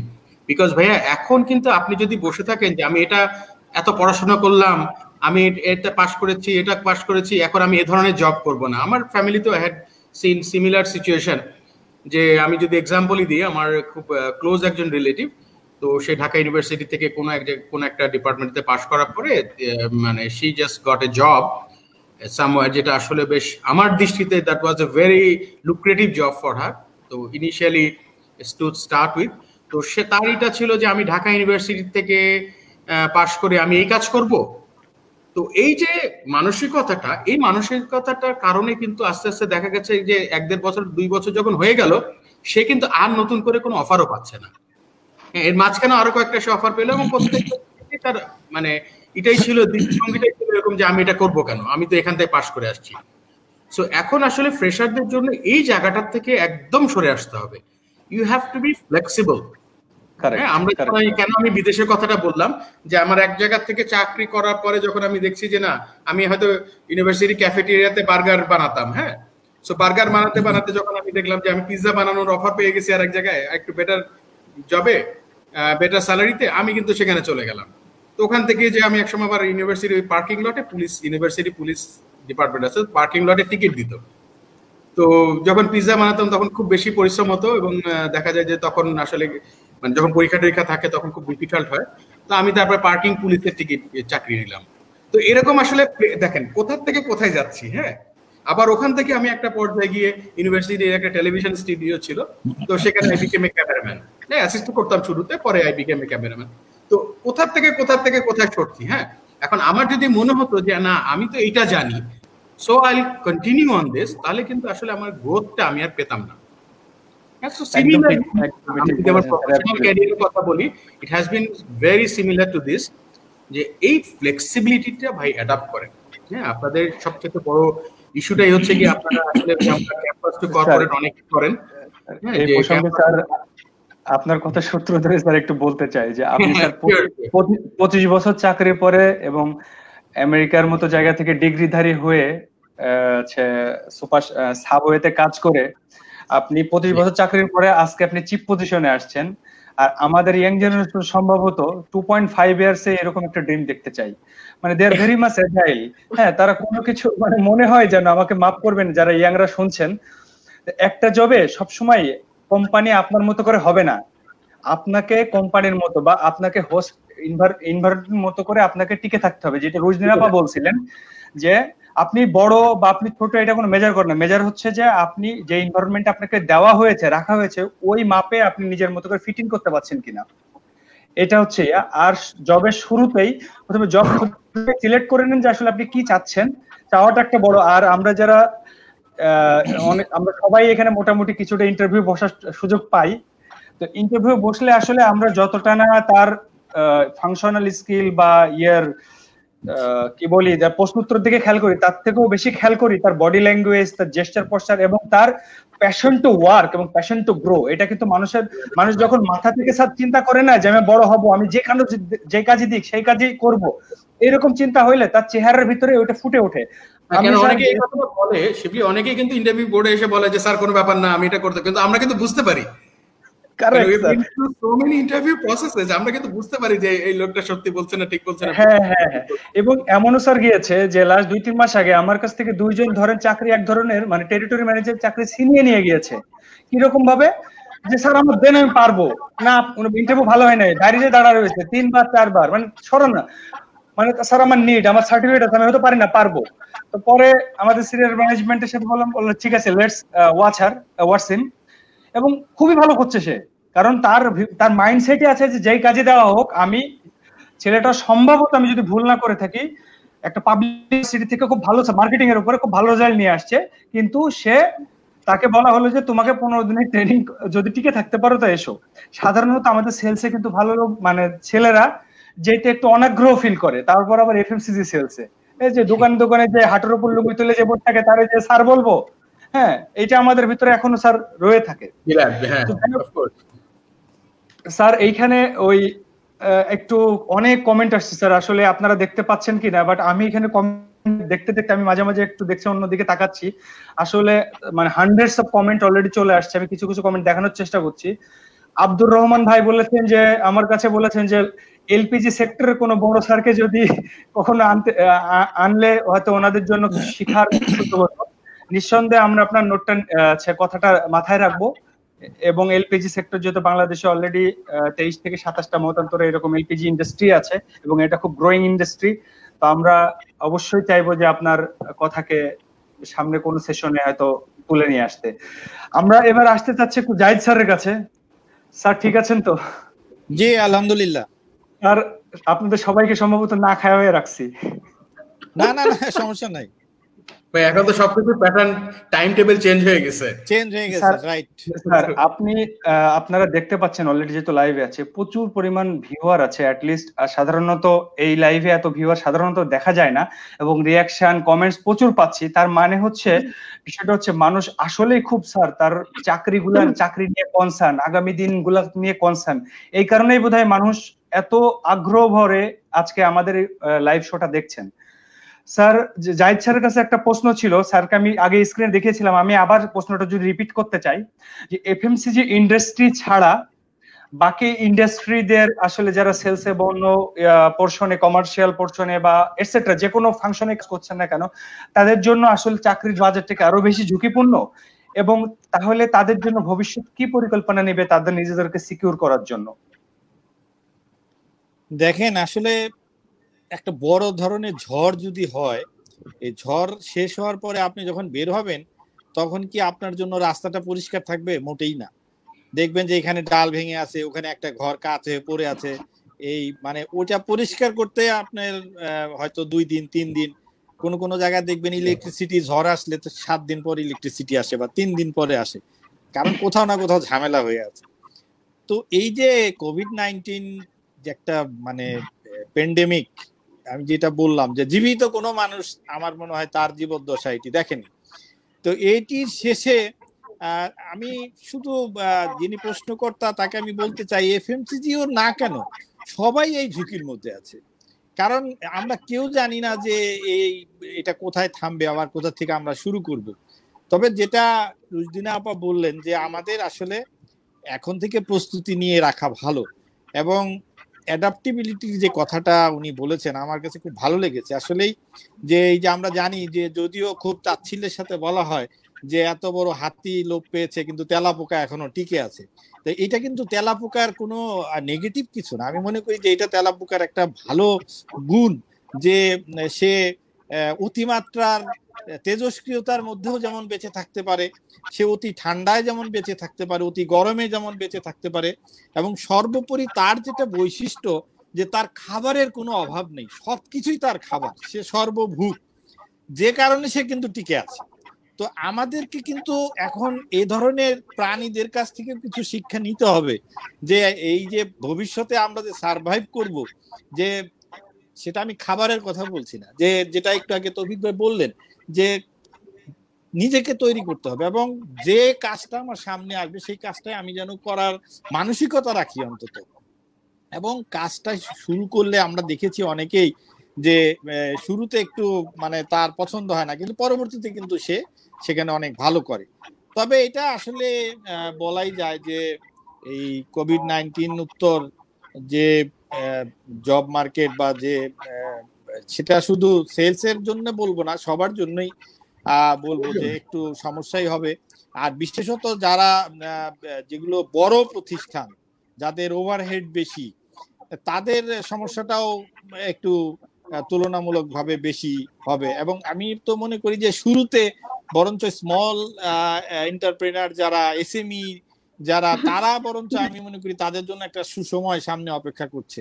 কারণ তারা যদি একটু ধৈর্য ধরে 2-3 মাস অপেক্ষা করতে পারে, তাহলে তাদের ওভারহেডটা কম, তারা আবার একদম বসে শুরু করে দিবে এবং তাদের গ্রোথ সবকিছু তাদের ভালো হবে। কিন্তু তুলনামূলকভাবে বড় ইন্ডাস্ট্রি, যাদের ডালপালা অনেক বেশি ছড়ানো, যাদের অনেক ওভারহেড, তাদের মানে আমি মনে করি যে খুবই একটা খারাপ অবস্থা হয়তো বা হবে। তবে আমি আবারও বলি যে আমি আশাবাদী লোক। এই করোনা আমাদের থেকে অনেক কিছু কেড়ে নিয়েছে, কিন্তু আবার একেবারে যে খালি হাতে ফিরিয়ে দেবে আমি এটা বিশ্বাস করি না। এবং তার কিছু প্রমাণ আমরা কিন্তু পেয়ে গেছি যে প্রকৃতি তার মতো করে সেজেছে। আবার পৃথিবীর ওজোন স্তর রিবিল্ড হচ্ছে, আমাদের কক্সবাজারেও নাকি ডলফিন দেখা যাচ্ছে। তারপরে বিভিন্ন রকম প্রাকৃতিক যে তার যে মানে নিজস্ব যে স্বকীয় বৈশিষ্ট্য, সেটা সে তার মতো করে সাজিয়ে নিচ্ছে। এবং আমি আশা করছি যে হয়তো সৃষ্টিকর্তা আমাদেরকে এই পরীক্ষায় ফেলেছেন যে আমাদের জন্য আরেকটি সুন্দর, একেবারেই নতুন একটা বাসযোগ্য পৃথিবী আমাদেরকে তিনি উপহার দিবেন। সেই কারণেই হয়তো আমাদের এই যে মহামারীর মধ্যে ফেলেছেন। এবং মহামারীর যে বিষয়টা, এটা একটু বলতেই হয় যে ধর্মীয় ভাবে ওটা কিন্তু বলা আছে যে মহামারী কিন্তু আসলে খুব বেশি সময়ের জন্য আসে না। অতীতে যত মহামারী এসছে পৃথিবীর জানা ইতিহাসে, সেখানে মহামারীর স্থায়িত্ব কাল কিন্তু খুব বেশি ছিল না। লাস্ট স্যার যে প্যান্ডেমিকটা হয়েছিল সোয়াইন ফ্লু, ওইটা মাত্র 9 মাস স্টে করেছিল স্যার। হ্যাঁ, সেটাই। তো আমরাও আশা করছি যে এটিও সৃষ্টিকর্তা তার যে সৃষ্ট জীব, তাতে বিশেষত আশরাফুল মখলুকাত, তাকে অত্যন্ত ভালোবেসে তৈরি করেছেন।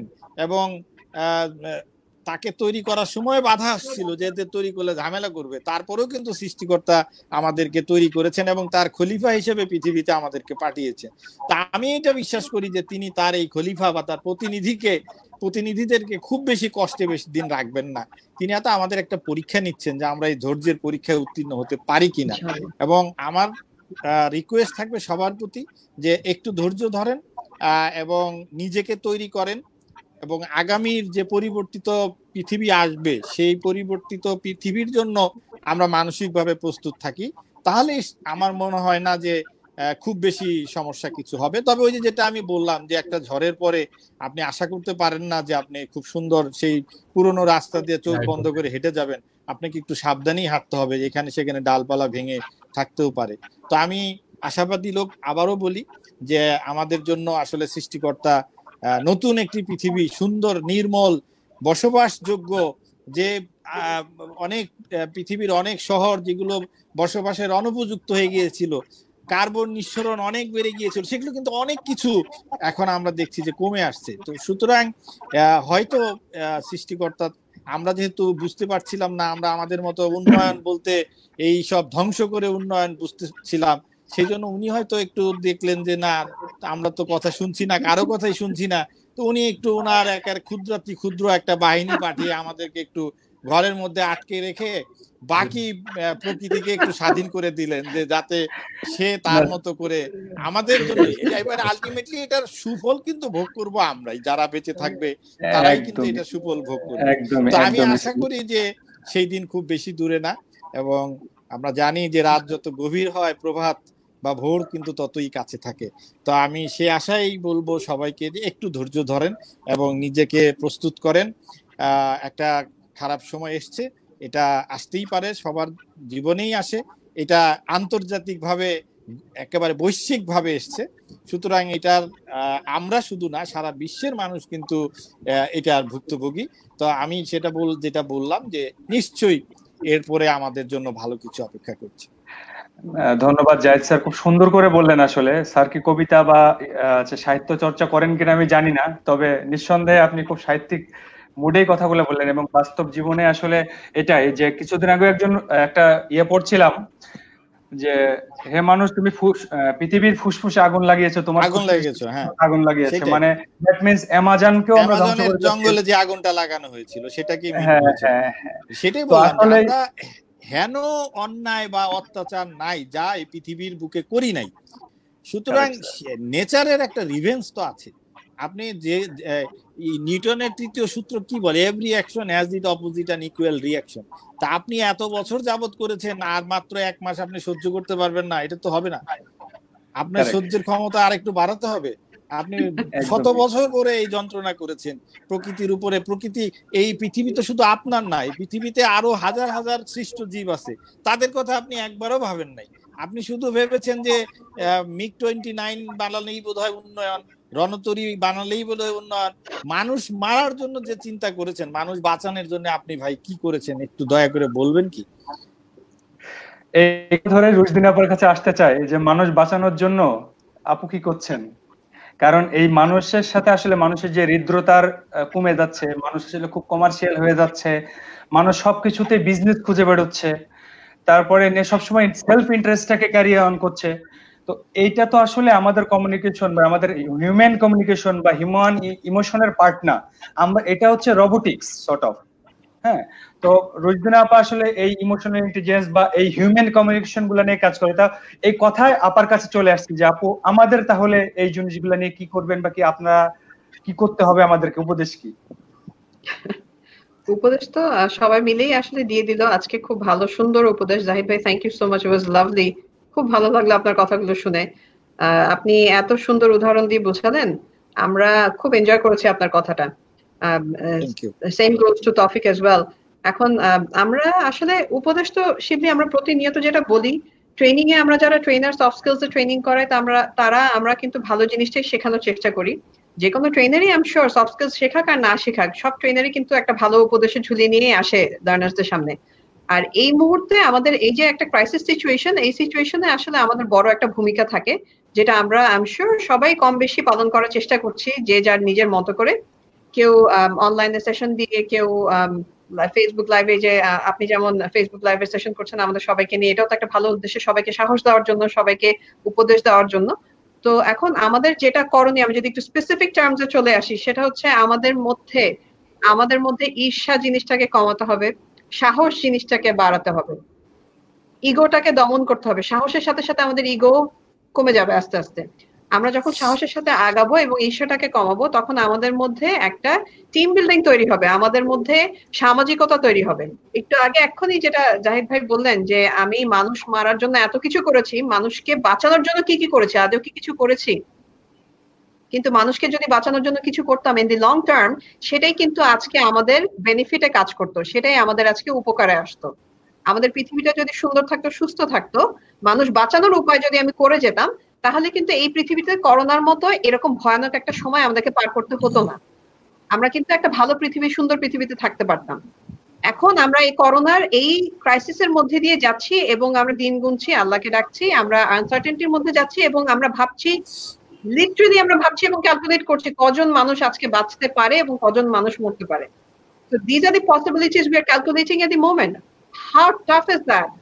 How awful is that? এখন আমাদের প্রতিনিয়ত, আমি as a person বা as a training professional, as a professional personality, যদি আমি উপদেশ দিতে চাই আমাদের ইয়াঙ্গার জেনারেশনের জন্য, বর্তমান জেনারেশনের জন্য, সেটা হচ্ছে আমাদেরকে এখনো সময় আছে। We have to think positively not only for ourselves but for others as well. পরের জন্য ভালো কিছু চিন্তা করা, পরের জন্য ভালো ভাবা, পরের জন্য কিছু উপকারিতার কিছু বিষয় করে রাখা, কিছু কাজ করে রাখা, যেটার কারণে, যেটার ফলে অন্য মানুষ, the others, the society will be benefited.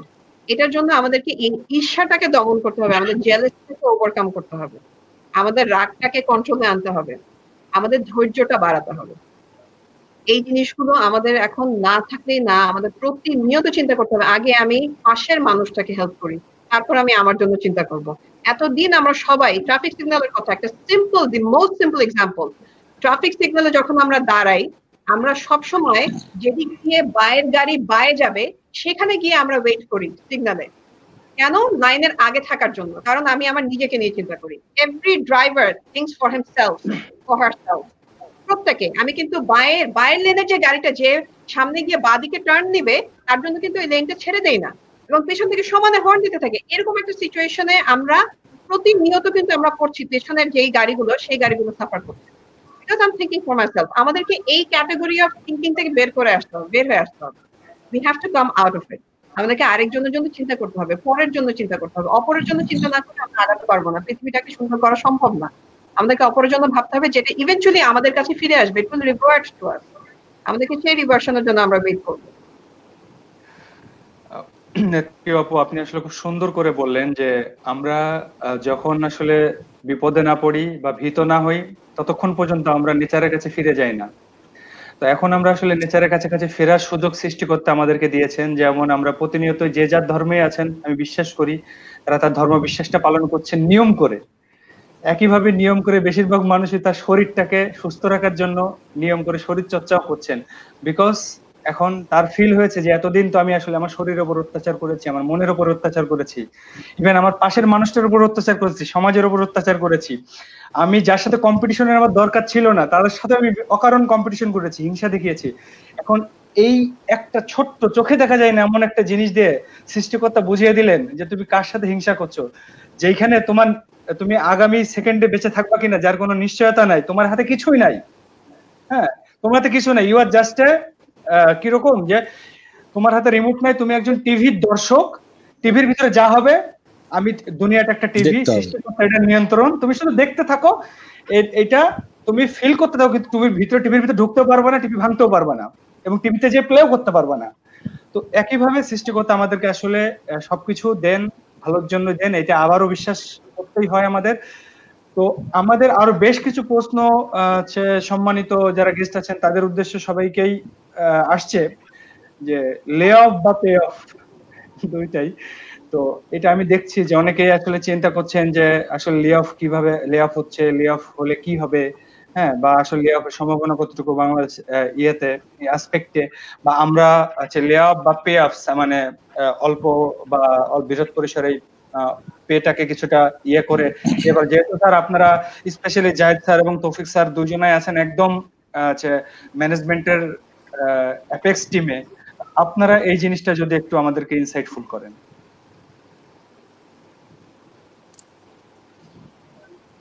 বলেন, জাহিদ ভাই শুরু করেন। আপনি সুন্দর কথা বলতে পারেন। না, বিষয়টা হচ্ছে যে আসলে সিচুয়েশন বলে দিবে যে আপনাকে কোথায় যেতে হবে বা আপনি কি করবেন। তা আমরা তো এখন পর্যন্ত আমাদের সকল শ্রমিক কর্মকর্তা কর্মচারীদের যখন এই কোভিড-19 প্রাদুর্ভাব শুরু হলো তখন কিন্তু আমরা যেটা করেছিলাম যে আমাদের যাদের বয়স 50 ঊর্ধ্ব তাদেরকে আমরা বাড়ি থেকে কাজ করার পারমিশন দিয়ে দিয়েছিলাম। তার 1-2 দিন পরেই গভর্নমেন্ট সাধারণ ছুটি ঘোষণা করলো এবং দেন আমরাও কিন্তু সাথে সাথে আমাদের ফ্যাক্টরি এবং সকল আউটলেট সহ আমাদের কর্পোরেট অফিস সব আমরা গভর্নমেন্ট যেভাবে বন্ধ দিয়ে দিয়েছি আমরাও কিন্তু সেইভাবেই বন্ধ দিয়ে দিয়েছি।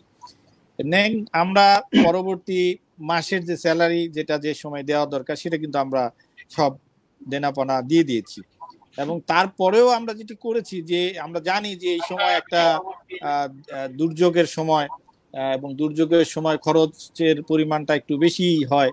তো আমরা কোম্পানির যে লভ্যাংশটা সেটিও কিন্তু আমরা এই সাধারণ ছুটি ঘোষণার সাথে সাথে আমরা আমাদের সব এমপ্লয়ীদের সমহারে তাদের অ্যাকাউন্টে আমরা এটা দিয়ে দিয়েছি। তো এখন পর্যন্ত আমরা আমাদের চিন্তা ভাবনার কোথাও এই ধরনের কিছু নাই, লে অফ বা পে অফ যেটা বলছেন এইসব আমরা চিন্তা ভাবনা করছি না। এবং আমরা আশা করছি, আমি একটু আগেও বললাম যে আমি খুব আশাবাদী লোক, যে আশা করছি যে সেটি আমাদের করতে হবে না এবং সেটি কাউকেই করতে হবে না। কারণ আমরা সবাইকে নিয়ে ভালো থাকতে চাই। আমরা আগামীর যে পৃথিবীটা আসবে সেখানে একা না, সম্মিলিতভাবে আমরা যেন ভালোভাবে বাঁচতে পারি। তো সেক্ষেত্রে আমি তো আশা করি যে আমাদের সেদিকে যেতে হবে না। তৌফিক ভাই যদি কিছু বলেন। আমাদেরও অ্যাকচুয়ালি সেম সিচুয়েশন। আমাদেরও আসলে যদিও আমাদের ফ্যাক্টরি খোলা আছে এবং সেলস আমাদের খোলা রাখতে হচ্ছে বিকজ আমরা ফার্মা রিলেটেড, ফার্মা এবং এসেনশিয়াল কিছু প্রোডাক্ট আমরা তৈরি করি। সো আমাদের ফ্যাক্টরি এবং মানে পূর্ণ সাবধানতার সাথে মোটামুটি আমাদের সবকিছু চলছে এখনো, হয়তো লিমিটেড স্কোপে আমাদের অল্টারনেট ওয়ার্ক ডেতে আমরা অপারেট করছি।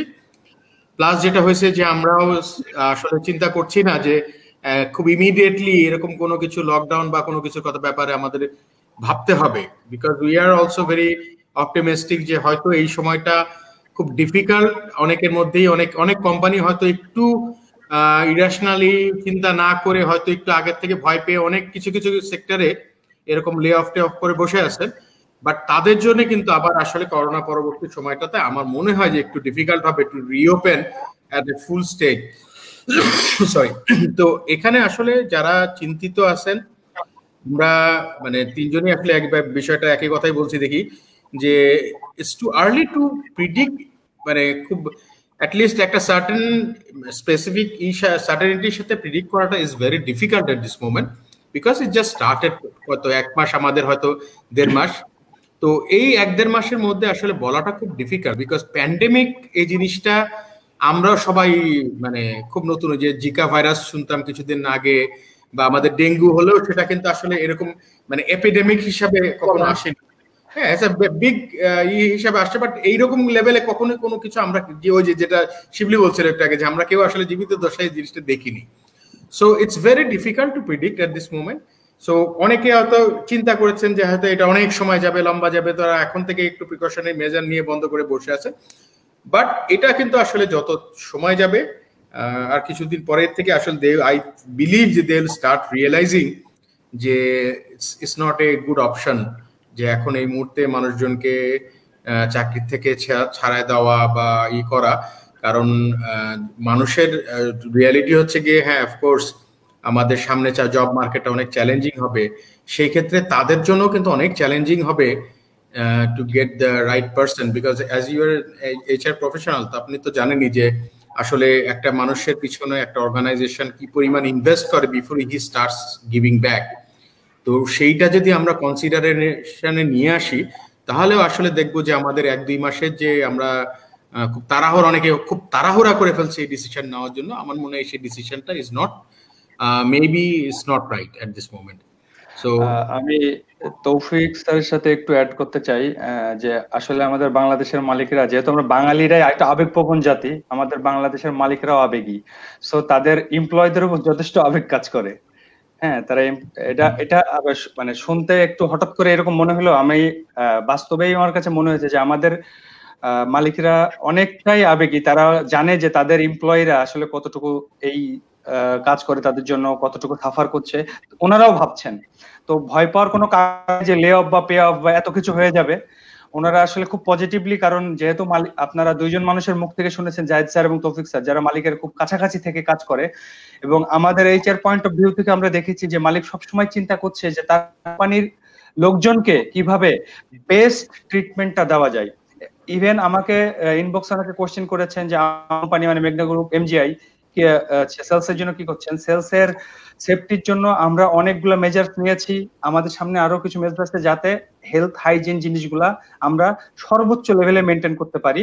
এবং আমাদের honourable director, management chairman sir, শুধু আমাদের না, আমার মনে হয় যে বাংলাদেশ সব কোম্পানির মালিক পক্ষই আসলে তাদের এমপ্লয়ীদের ব্যাপার নিয়ে অনেক কনসার্ন, যে চাইলেই তারা করতে পারতো যে ফর অমুক এমএনসির মতো লে অফ কাট অফ করে দিতে, মানে রিটায়ারমেন্টে চলে যেতে পারতো।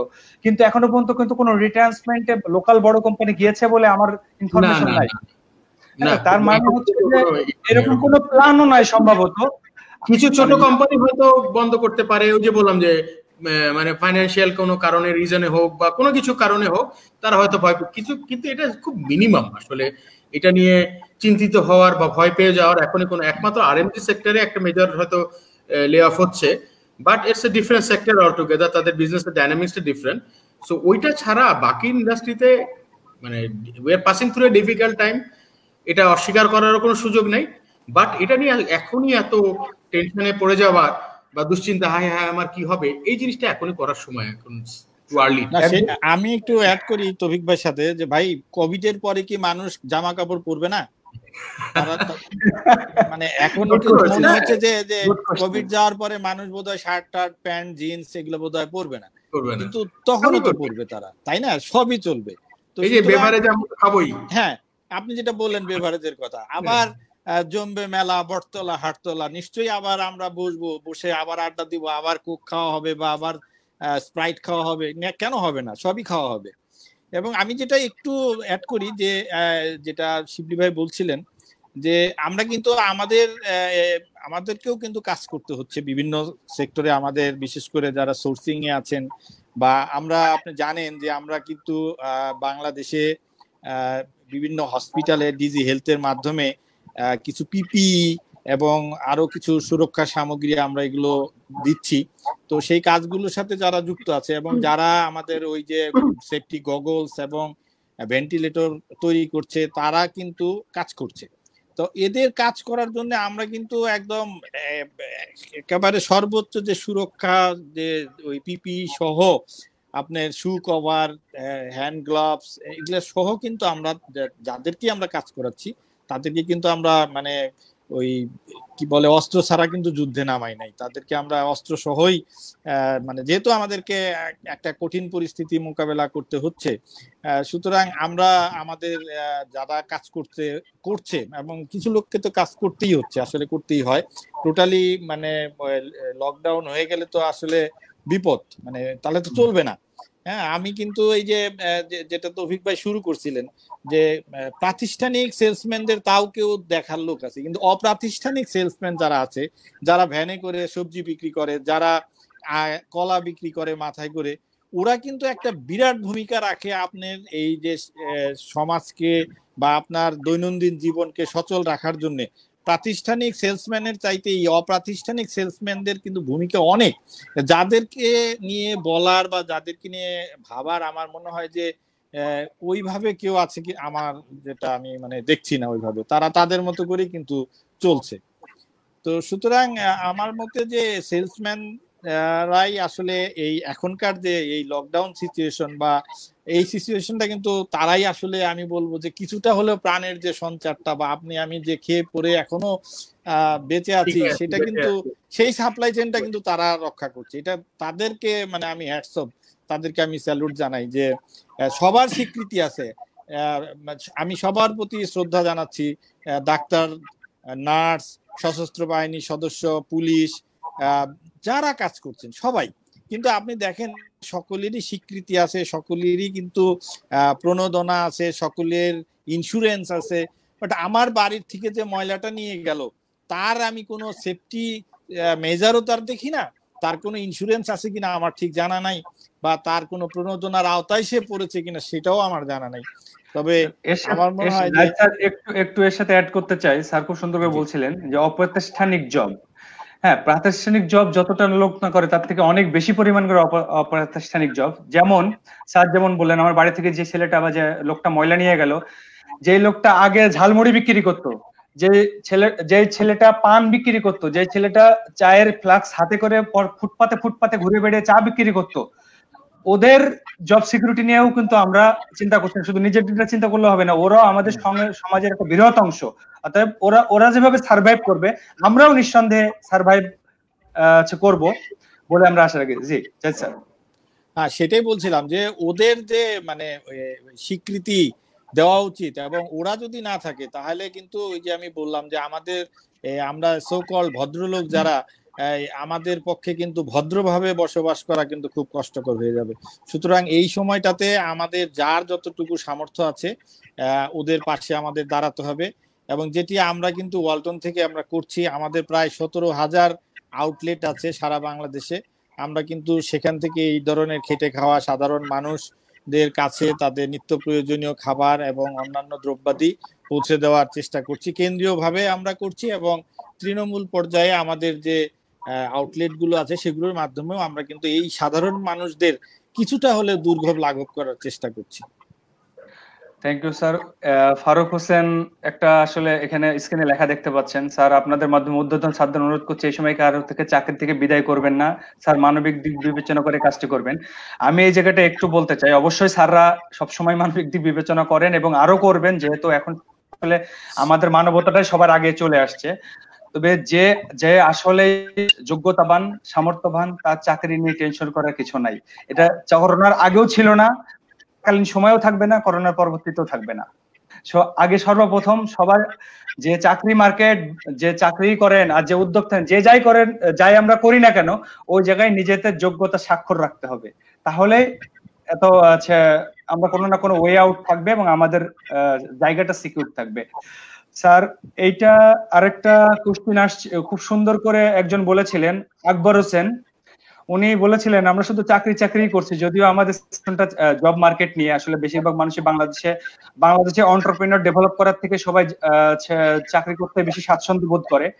তো উনিও খুব সুন্দর করে বলেছেন যে এই সুযোগে হয়তো অনেক এন্টারপ্রেনার বেরিয়ে আসবে, অনেক উদ্যোক্তা, ছোট ছোট উদ্যোক্তা তৈরি হবে, কারণ every crisis come up with মানে thousands of results and thousands of good things. সেটা আমি কিন্তু বলেছি যে যারা এসএমই তাদের জন্য একটা ভালো সময় অপেক্ষা করছে সামনে, এই কারণেই আমি এটা বলেছি যে এরা অবশ্যই ভালো করবে। অবশ্যই। আর স্যার, এরপরে আমরা আসলে অনেকক্ষণ সময় ধরেই অলমোস্ট 1.5 ঘন্টা সময় ধরে আছি স্যার, আসলে দর্শকদের প্রশ্ন শেষ হচ্ছে না, যার কারণে স্যার আমিও বেরোতে পারছি না স্যার। তো আমরা আগামী 5 থেকে 10 মিনিটের ভিতরে স্যার লিভ করব, আমাদের আরো কিছু কোশ্চেন আছে স্যার, যদি এলাও করেন সবাই, কারণ আসলে আপনাদের যে স্যার আসলে দর্শক শ্রেণী এত আপনাদেরকে পছন্দ করতে এবং আপনাদের কাছ থেকে এত শুনতে চাই, মানে এটা আমি এই প্রোগ্রামটা শুরুর আগেও আমি কখনো কল্পনা করি নাই। রুজদিন আপু, আপনি খেয়াল করছেন আমি কতগুলা একের পর এক মেসেজ স্ক্রিনে দেখিয়ে যাচ্ছি, হ্যাঁ, যে তো যেটা নিয়ে আমরা আসলে করছিলাম যে রুজদিন আপুর কাছে আমি একবার আসতে চাই, যে আমরা সবসময় সফট স্কিল নিয়ে ইদানিং খুব কথা হচ্ছে, সফট স্কিল দরকার জবের জন্য, এবং বলা হয় নাকি যে জব থেকে ফায়ার হওয়ার এবং হায়ার হওয়ার পেছনে 80% হচ্ছে আসলে সফট স্কিল কাজ করে, হায়ার এবং ফায়ার দুই ক্ষেত্রেই। ফাংশনাল স্কিল 20% অ্যাসেস হয়, অর্থাৎ আপনি হয়তোবা দুর্নীতি না করলে আপনাকে চাকরি থেকে বের করে দিবে না, হ্যাঁ, বা আপনি যদি বসের সাথে কথা মেনে চলেন আপনাকে চাকরি থেকে বের করে দিবে না, কিন্তু আপনি যদি ব্যাড টোনে কথা বলেন, আপনার ইন্টিগ্রিটিতে যদি প্রবলেম থাকে, দ্যাট ইজ সফট স্কিল, সেই জায়গায় আপনার চাকরি পাওয়া এবং থাকা দুইটাই ভালনারেবল হয়ে যাবে। তো আপু যেহেতু এই জায়গাগুলো নিয়ে কাজ করেন, আপু যদি কিছু আমাদেরকে ভ্যালুয়েট করেন এই জায়গাটাতে। আচ্ছা, এখানে আসলে ফাংশনাল স্কিল আমাদের জন্য খুব দরকার, কারণ আমরা ইন্টারভিউ বোর্ড পর্যন্ত তো আসলে পৌঁছাতে পারবো না যদি আমাদের মধ্যে সেই functional skill, technical know how না থাকে। একটা কাজের জন্য আমি অ্যাকাউন্টিং ডিপার্টমেন্টের জন্য আমি কাউকে নিতে চাই, আমি হায়ার করতে চাই, এখন সে যদি অ্যাকাউন্টিং না জানে আমি তো তাকে ওই ইন্টারভিউ বোর্ড পর্যন্তই আনতে পারবো না যদি তার অ্যাকাউন্টিং এর পড়াশোনার ব্যাকগ্রাউন্ড বা এক্সপিরিয়েন্স না থাকে, ওয়ার্ক এক্সপিরিয়েন্স না থাকে। কিন্তু দেখা যাচ্ছে যে ইন্টারভিউ বোর্ডেও কিন্তু আমরা তার সফট স্কিলসটা অনেকভাবে, একটু আগে তৌফিক যেটা বললেন যে আমরা কিন্তু অনেকভাবে সেই সফট স্কিলসটাকে কিন্তু বুঝতে পারি যে একটা মানুষ আসলে সত্যি কথা বলছে কিনা, তার মধ্যে ইন্টিগ্রিটি কতখানি আছে। সে বলছে যে সে সব পারবে, কিন্তু আসলে কি সে পারবে? আমি যখন তার সাথে আরো পাঁচজনের সাথে যখন তার কম্পারিজন করছে, তখন কিন্তু বোঝা যাচ্ছে যে কারোর মধ্যে ইন্টিগ্রিটিটা অনেক বেশি প্রকাশ পাচ্ছে, কারোর মধ্যে ওই যে উইল পাওয়ার, দি স্ট্রেংথ, আমি পারবো, আমার বডি ল্যাঙ্গুয়েজ, আমার ফেশিয়াল এক্সপ্রেশনের মধ্যে দিয়ে কিন্তু এই জিনিসগুলো অনেক সময় প্রকাশ পায়। বেশিরভাগ সময় কিন্তু এটা বোঝা যায়। কাজে ইন্টারভিউ বোর্ড পর্যন্ত হয়তো আমি আমার টেকনিক্যাল নো হাউ নিয়ে আগাতে পারছি, কিন্তু বাকিটা কিন্তু অনেকটাই ডিপেন্ড করছে, ইনফ্যাক্ট বেশিরভাগই ডিপেন্ড করছে আমাদের সফট স্কিলস এর উপর। এখন বিষয়টা হয়ে গেছে কম্পিটিশন, বিকজ আমাদের দিনে দিনে আমাদের পপুলেশন এত বেড়ে যাচ্ছে, and it's a very perfectly competitive market. আমি যদি বলি employee market, it's a perfect competition market. একটা সময় এমন ছিল যে কম্পিউটার সায়েন্সের স্টুডেন্ট পাওয়া যেত না। Computer science was an absolutely new study, absolutely নতুন একটা পড়াশোনার সাবজেক্ট ছিল, এবং বাংলাদেশে ওইটা বোধহয় খুব কম ইউনিভার্সিটিতে কম্পিউটার সায়েন্স ইন্ট্রোডিউস করেছিল, এবং দেখা যাচ্ছে বিদেশ থেকে কম্পিউটার সায়েন্সের স্টুডেন্ট আনা হচ্ছে, এখানে রিক্রুট করা হচ্ছে to handle the IT section, IT department of big companies. তো কেন? বিকজ তখন আমাদের এখানে সেই রিসোর্স গুলো পাওয়া যেত না, পটেনশিয়াল রিসোর্সেস পাওয়া যেত না। তারপর যখন বিভিন্ন ইউনিভার্সিটিতে কম্পিউটার সায়েন্সের ডিপার্টমেন্ট খোলা হচ্ছে, বছরে বছরে পাশ করে বের হচ্ছে, এখন কিন্তু সেই এমপ্লয়ি মার্কেটে কম্পিউটার সায়েন্স গ্রাজুয়েটদের ওই কম্পিটিশনটা অনেক বেড়ে গেছে, আমরা যেটাকে বলছি পারফেক্ট কম্পিটিশন। তো এখন ও কম্পিউটার সায়েন্সের ডিগ্রি সিজিপিএ 3.5 এবং সেও আসছে কম্পিউটার সায়েন্সের ডিগ্রি, এরকম করে আমি 20 জনকে পেয়ে যাচ্ছি যখন আমি একটা জব সার্কুলার দিচ্ছি। তো এখন আমি কাকে রাখবো? Because I know there are choices in front of me, because I know I have a choice. I can pick a better person if I wish to, because resources are available in the market, because employees are available. সেই ক্ষেত্রে definitely আমি তাকে prefer করব যে team working এ খুব ভালো, যার মধ্যে সহনশীলতা বেশি, যার মধ্যে রেজিলিয়েন্স বেশি, যার মধ্যে উইল পাওয়ার অনেক স্ট্রঙ্গার, যার মধ্যে সেলফ অ্যাসেসমেন্ট করার সেই শক্তিটা আছে, সচেতনতা অনেক বেশি যে সে কোথায় ভুল করছে এবং ভুলটা আমি রিপিট করব না, আমি আবার ফিরে যাব এবং আমি আমার ভুলটাকে সংশোধন করে আবার আগাবো, আমি প্ল্যানিং করতে পারবো, আমার মধ্যে কারেকশন, নিজেকে অ্যাসেস করে নিজেকে কারেকশন করে ডেভেলপ করার মতো শক্তিটা আমার মধ্যে আছে, মনোযোগটা আমার মধ্যে আছে, and I am continuously comparing myself to a better position. আমি আমার নিজের competitor, I want to make myself better every day আমি আমার নিজেকে উন্নতি করার চেষ্টা করছি। তখনই আমরা স্বাভাবিকভাবে এই মানুষটার সাথেই কিন্তু বাকি সবাই মিলেমিশে কাজ করতে পারবে। এটা হচ্ছে কি খুব সহজ সত্য, এটার জন্য আসলে বই পড়া লাগে না, এটা খুব নর্মাল যে যার মধ্যে এতটুকু সহনশীলতা আছে, যে প্রবলেম দেখে ভয় পায় না, যে জেলাসির জন্য মানুষের ক্ষতি করে না, যে বসের একটা বড় চ্যালেঞ্জ নিয়ে সামনে আগায়, যে টিম মেম্বারকে সাপোর্ট করে আগায়, স্বাভাবিকভাবে তাকে সবাই আমরা চাইবো। তো এখানেই তো একটা মানুষের সার্ভাইভাল, একটা জবে সে কতখানি সার্ভাইভ করতে পারবে কি না পারবে। এখন এটা তো না হয় জবের সার্ভাইভালের একটা প্রশ্ন, যেটা আপনি করলেন শিল্পী। এট দি সেম টাইম আমি যদি বলি, একটু আগে জাহিদ ভাই যেটা বললেন, সেটা হচ্ছে যে এখানে স্মল এন্ড মিডিয়াম এন্টারপ্রাইজেস চলে আসবে, নতুন নতুন ব্যবসায়ীরা বের হয়ে আসবে, নতুন এন্টারপ্রেনার্স আমরা দেখবো, নতুন এন্টারপ্রাইজেস তৈরি হবে। হ্যাঁ, অফকোর্স এটা তৈরি হবে, কিন্তু তাদেরকেও টিকে থাকার জন্য কিন্তু এই সফট স্কিলস গুলো লাগবে, তাদেরও কিন্তু ইমোশনাল ইন্টেলিজেন্স দরকার আছে। আমি পূর্ণ উদ্যমে শুরু করলাম, আমি একটা নতুন ব্যবসা শুরু করলাম এবং কাস্টমারের সাথে আমি প্রপার বিহেভিয়ার করতে পারলাম না। হ্যাঁ, আমি চিন্তা করলাম, আরে আমি তো ঢাকা ইউনিভার্সিটি থেকে পাশ করে এসেছি, আমি তো নর্থ সাউথ থেকে গ্রাজুয়েশন করে এসেছি, হ্যাঁ আমি যে এই কাজটা করছি এটাই তো অনেক বেশি, হ্যাঁ আমি কেন কাস্টমারের গালি খাবো? So at the end of the day, it's how you yourself get along with the situation you are in. এটাই আমাদের রেজিলিয়েন্স নির্ণয় করে, এটাই আমাদেরকে আমরা সামনে কতখানি এগিয়ে যেতে পারবো, আমরা নিজেদের গ্রোথ কতখানি তৈরি করতে। এবং শুধু তাই না, এই সফট স্কিলসটা আমাকে বলে দিচ্ছে যে আমি নতুন কিছু ইনোভেশন করতে পারবো কিনা। ইমোশনাল ইন্টেলিজেন্সেরও কিন্তু একটা পার্ট হচ্ছে ইনোভেশন এন্ড ক্রিয়েটিভিটি। আমি চাকরি পাচ্ছি না, এই যে কয়েকজন আমি দেখলাম কয়েকজনের কমেন্ট আপনি দিচ্ছেন, কিছুক্ষণ কর্পোরেট ক্লিক করে আসছে এক একজনের কমেন্ট, ফ্রেশারদের জন্য মেনি ফ্রেশার্স আর ওয়ারিড টুডে এই কোভিড-19 এর এই সিচুয়েশনের কারণে। ফ্রেশারদের জন্য অনেক টাফ হয়ে যাবে ডেফিনেটলি। আমরা একটা সময় ভয় পেয়েছিলাম যখন টেলিকমিউনিকেশন কোম্পানিগুলো কমে যাচ্ছিল এবং অ্যাকসেঞ্চার বন্ধ হয়ে গেল, এয়ারটেল মার্জ করে গেল, কি পরিমাণ ছাঁটাই হলো। জিপি থেকে প্রত্যেক বছর গোল্ডেন হ্যান্ডশেক দিয়ে মানুষ ছাঁটাই করে দিচ্ছে, বাংলা লিংক হাফেরও হাফ হয়ে গেছে। এই যে এত বড় একটা সেক্টর থেকে এত বড় একটা chunk of employees they got laid off, এই যে লে অফ, এটা নিয়ে তো আমরা কখনো এত বড় বড় প্রোগ্রাম করি নাই শিল্পী, তাই না? আপনি এখন করছেন বিকজ সবাই আমরা এখন ভীত সন্ত্রস্ত হয়ে গেছি, কিন্তু ওইটা কিন্তু একটা বড় ক্রাইসিস ছিল, যে ক্রাইসিস এখন পর্যন্ত আমাদের দেশে শুরু হয়নি। We are not yet into the crisis. Maybe we will see some, but এখনো কিন্তু আমরা সার্টেন না যে এই ক্রাইসিসটা আদৌ শুরু হবে কিনা। এখন আমি যদি ওই লে অফটার কথা বলি, আমরা ওয়ারিড ছিলাম যে এতগুলো মানুষ, হাজার হাজার মানুষ প্রত্যেক বছর, এই যে গত 5 থেকে 6 বছরের মধ্যে আমি দেখেছি এত লে অফ। এই লে অফের এই মানুষগুলো কি করছে? এরা বুটিক তৈরি করেছে, এরা ফুড ডেলিভারি বিজনেসে গেছে, এরা কেটারিং সার্ভিস তৈরি করেছে, আর কি কি না করেছে। আমি ইউনিভার্সিটির ছেলেদেরকে যারা এখন গ্রাজুয়েটিং স্টুডেন্ট, তাদেরকে এখন বলছি তারা বুটিক শপ খুলছে, তারা অনলাইন বুটিক চালাচ্ছে, এবং তারা আমার বাসায় এসে বুটিকের কাপড় ডেলিভারি যখন দিচ্ছে, আমি জিজ্ঞেস করেছি তোমরা কি করো, তোমার এটা কি তোমাদের সোল বিজনেস? ওরা বলেছে না, আমরা মাস্টার্স স্টুডেন্ট, আমার এটা passion, I want to do something of myself, আমি চাকরি করতে চাই না, I want to do something of myself. তো এই যে এই সাহসটাও কিন্তু আমাদের দরকার আছে, এই সাহসটা আমাদের দরকার আছে এগিয়ে যাওয়ার, নতুন কিছু করার, নিজে থেকে কিছু করার। Why do I have to depend? আমি যদি দেখি কেউ আমাকে সুযোগ না দিচ্ছে, why do I have to depend? একটু আগেই জাহিদ ভাই বললেন যে যারা আমরা নিজের থেকে সেল করছি, হ্যাঁ ইন্ডিপেন্ডেন্ট সেলস পারসন, যারা কোনো কোম্পানির আন্ডারে কাজ করছি না, সেই ইন্ডিপেন্ডেন্ট সেলস পারসনদের মাথায় কিন্তু এই বুদ্ধিটাই চলে আসে, চলো আমি নিজে থেকে কিছু একটা বিক্রি করি। আমার মাথায় যদি এখন, ইফ আই হ্যাড নাথিং, আমার যদি কোনো সেট আপ না থাকতো, আমার নিজের কোনো কোম্পানি না থাকতে, ask me what I would do, ask me Shivli what I would do. আমি কি করতাম? আমি ডেলিভারি সার্ভিস ওপেন করতাম। কারেক্ট। আমি আমার বন্ধু বান্ধবদের মধ্যে জিজ্ঞেস করতাম, আমার নেটওয়ার্কিং এর মধ্যে জিজ্ঞেস করতাম কারা কারা ইন্টারেস্টেড আমার টিমে জয়েন করতে। আমরা নিজেরাই ডেলিভারি সার্ভিস ওপেন করতাম, আমরা পিপি পরে লেগে যেতাম, হয়তো জাহিদ ভাইয়ের কাছে যেতাম, পিপি প্লিজ ভাই আমাদের পিপি সাপ্লাই দেন আপনি, আমরা ডেলিভারি সার্ভিস অন করতে চাই। So this is the strength we need at this moment. প্রত্যেকটা ফ্রেশারের জন্য বলতে চাই, এক্সিস্টিং এমপ্লয়ীদের জন্য বলতে চাই, যারা লে অফকে ভয় পাচ্ছি, যারা স্যালারি কাটকে ভয় পাচ্ছি, সবার জন্য বলতে চাই। থ্যাংক ইউ সো মাচ আপু। আসলে আমরা একদম শেষ প্রান্তে চলে আসছি, রাত 11টা 11:15 কাছাকাছি।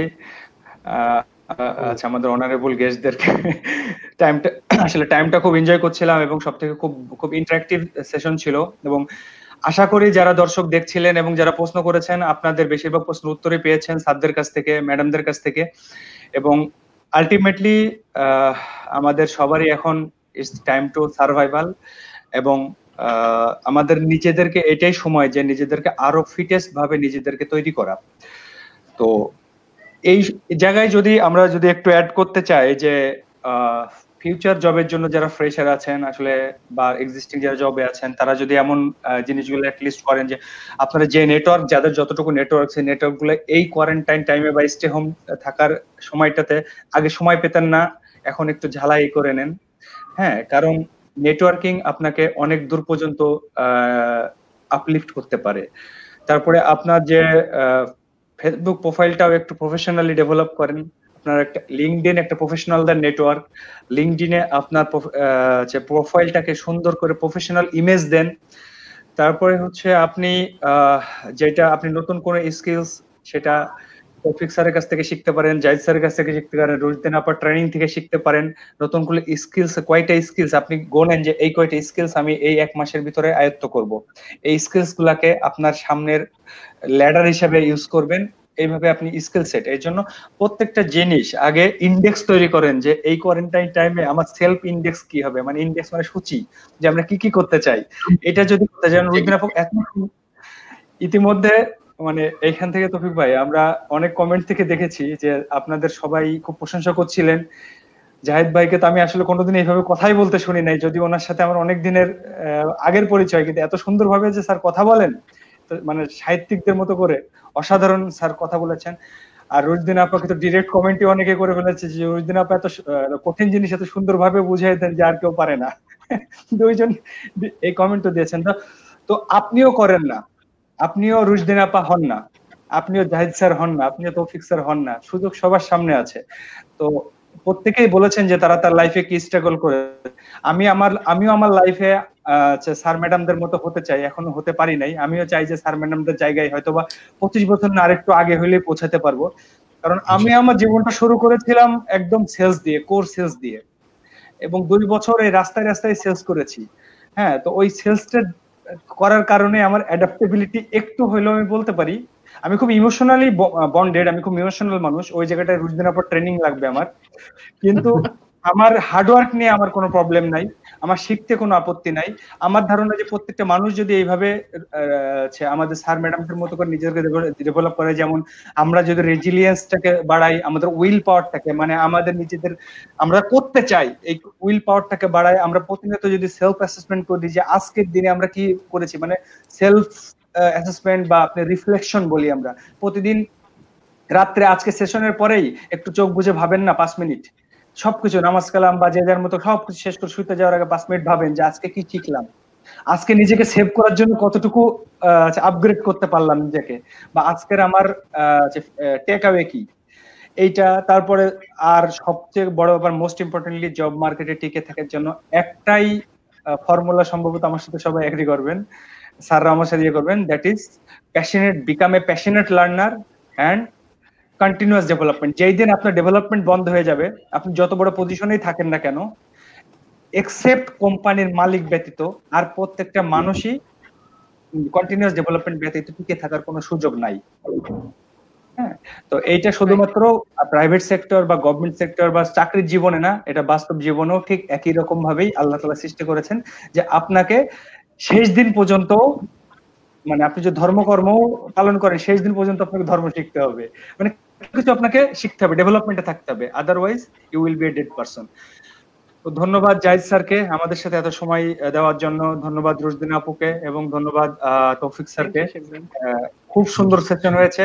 হোপফুলি যে আমরা খুব শীঘ্রই আরো কোনোদিন আরো নতুন কোনো কথা নিয়ে দর্শকদের সামনে হাজির হতে পারবো। এবং দর্শক আপনাদের সবাইকে অনেক অনেক ভালোবাসা, শুভেচ্ছা, এবং সবাই করোনা থেকে নিরাপদ থাকবেন। এবং আরেকটা অনুরোধ যে আপনার যতটুকু সামর্থ্য আছে ওই সামর্থ্য অনুযায়ী আপনার প্রতিদিন কিছু না কিছু সাহায্য করেন মানুষকে। প্রতিদিন না দিতে পারলাম তো 15 দিনের জমানোটা রেখে এক জায়গায় দিয়ে দেন যারা, এবং সেই জায়গায় দেন। আপনি হয়তো, আমি হয়তো বা বেরোইতে দিবে না সাহায্য করার জন্য, অনেক অর্গানাইজেশন আছে যারা খুব ফরম্যাটেড ওয়েতে, যারা জানে যে কিভাবে ত্রাণগুলা বিলাইতে হয়, ওই রকম মানুষের হাতে দিয়ে দেন যাতে ত্রাণগুলা জায়গা মতো পৌঁছে যান। কারণ সবাই যদি একসাথে বাঁচে তবে আমি বাঁচবো, কারণ এটা টোটাল এটা greater social supply chain management করতে হবে আমাদেরকে, বা সোশ্যাল ইকোসিস্টেমটাকে আমাদেরকে মেনে নিতে হবে। আজ এই পর্যন্তই, ভালো থাকবেন। Thank you Shibli. ধন্যবাদ শিবলি সাহেব আপনাকেও। Thank you Shibli, thank you.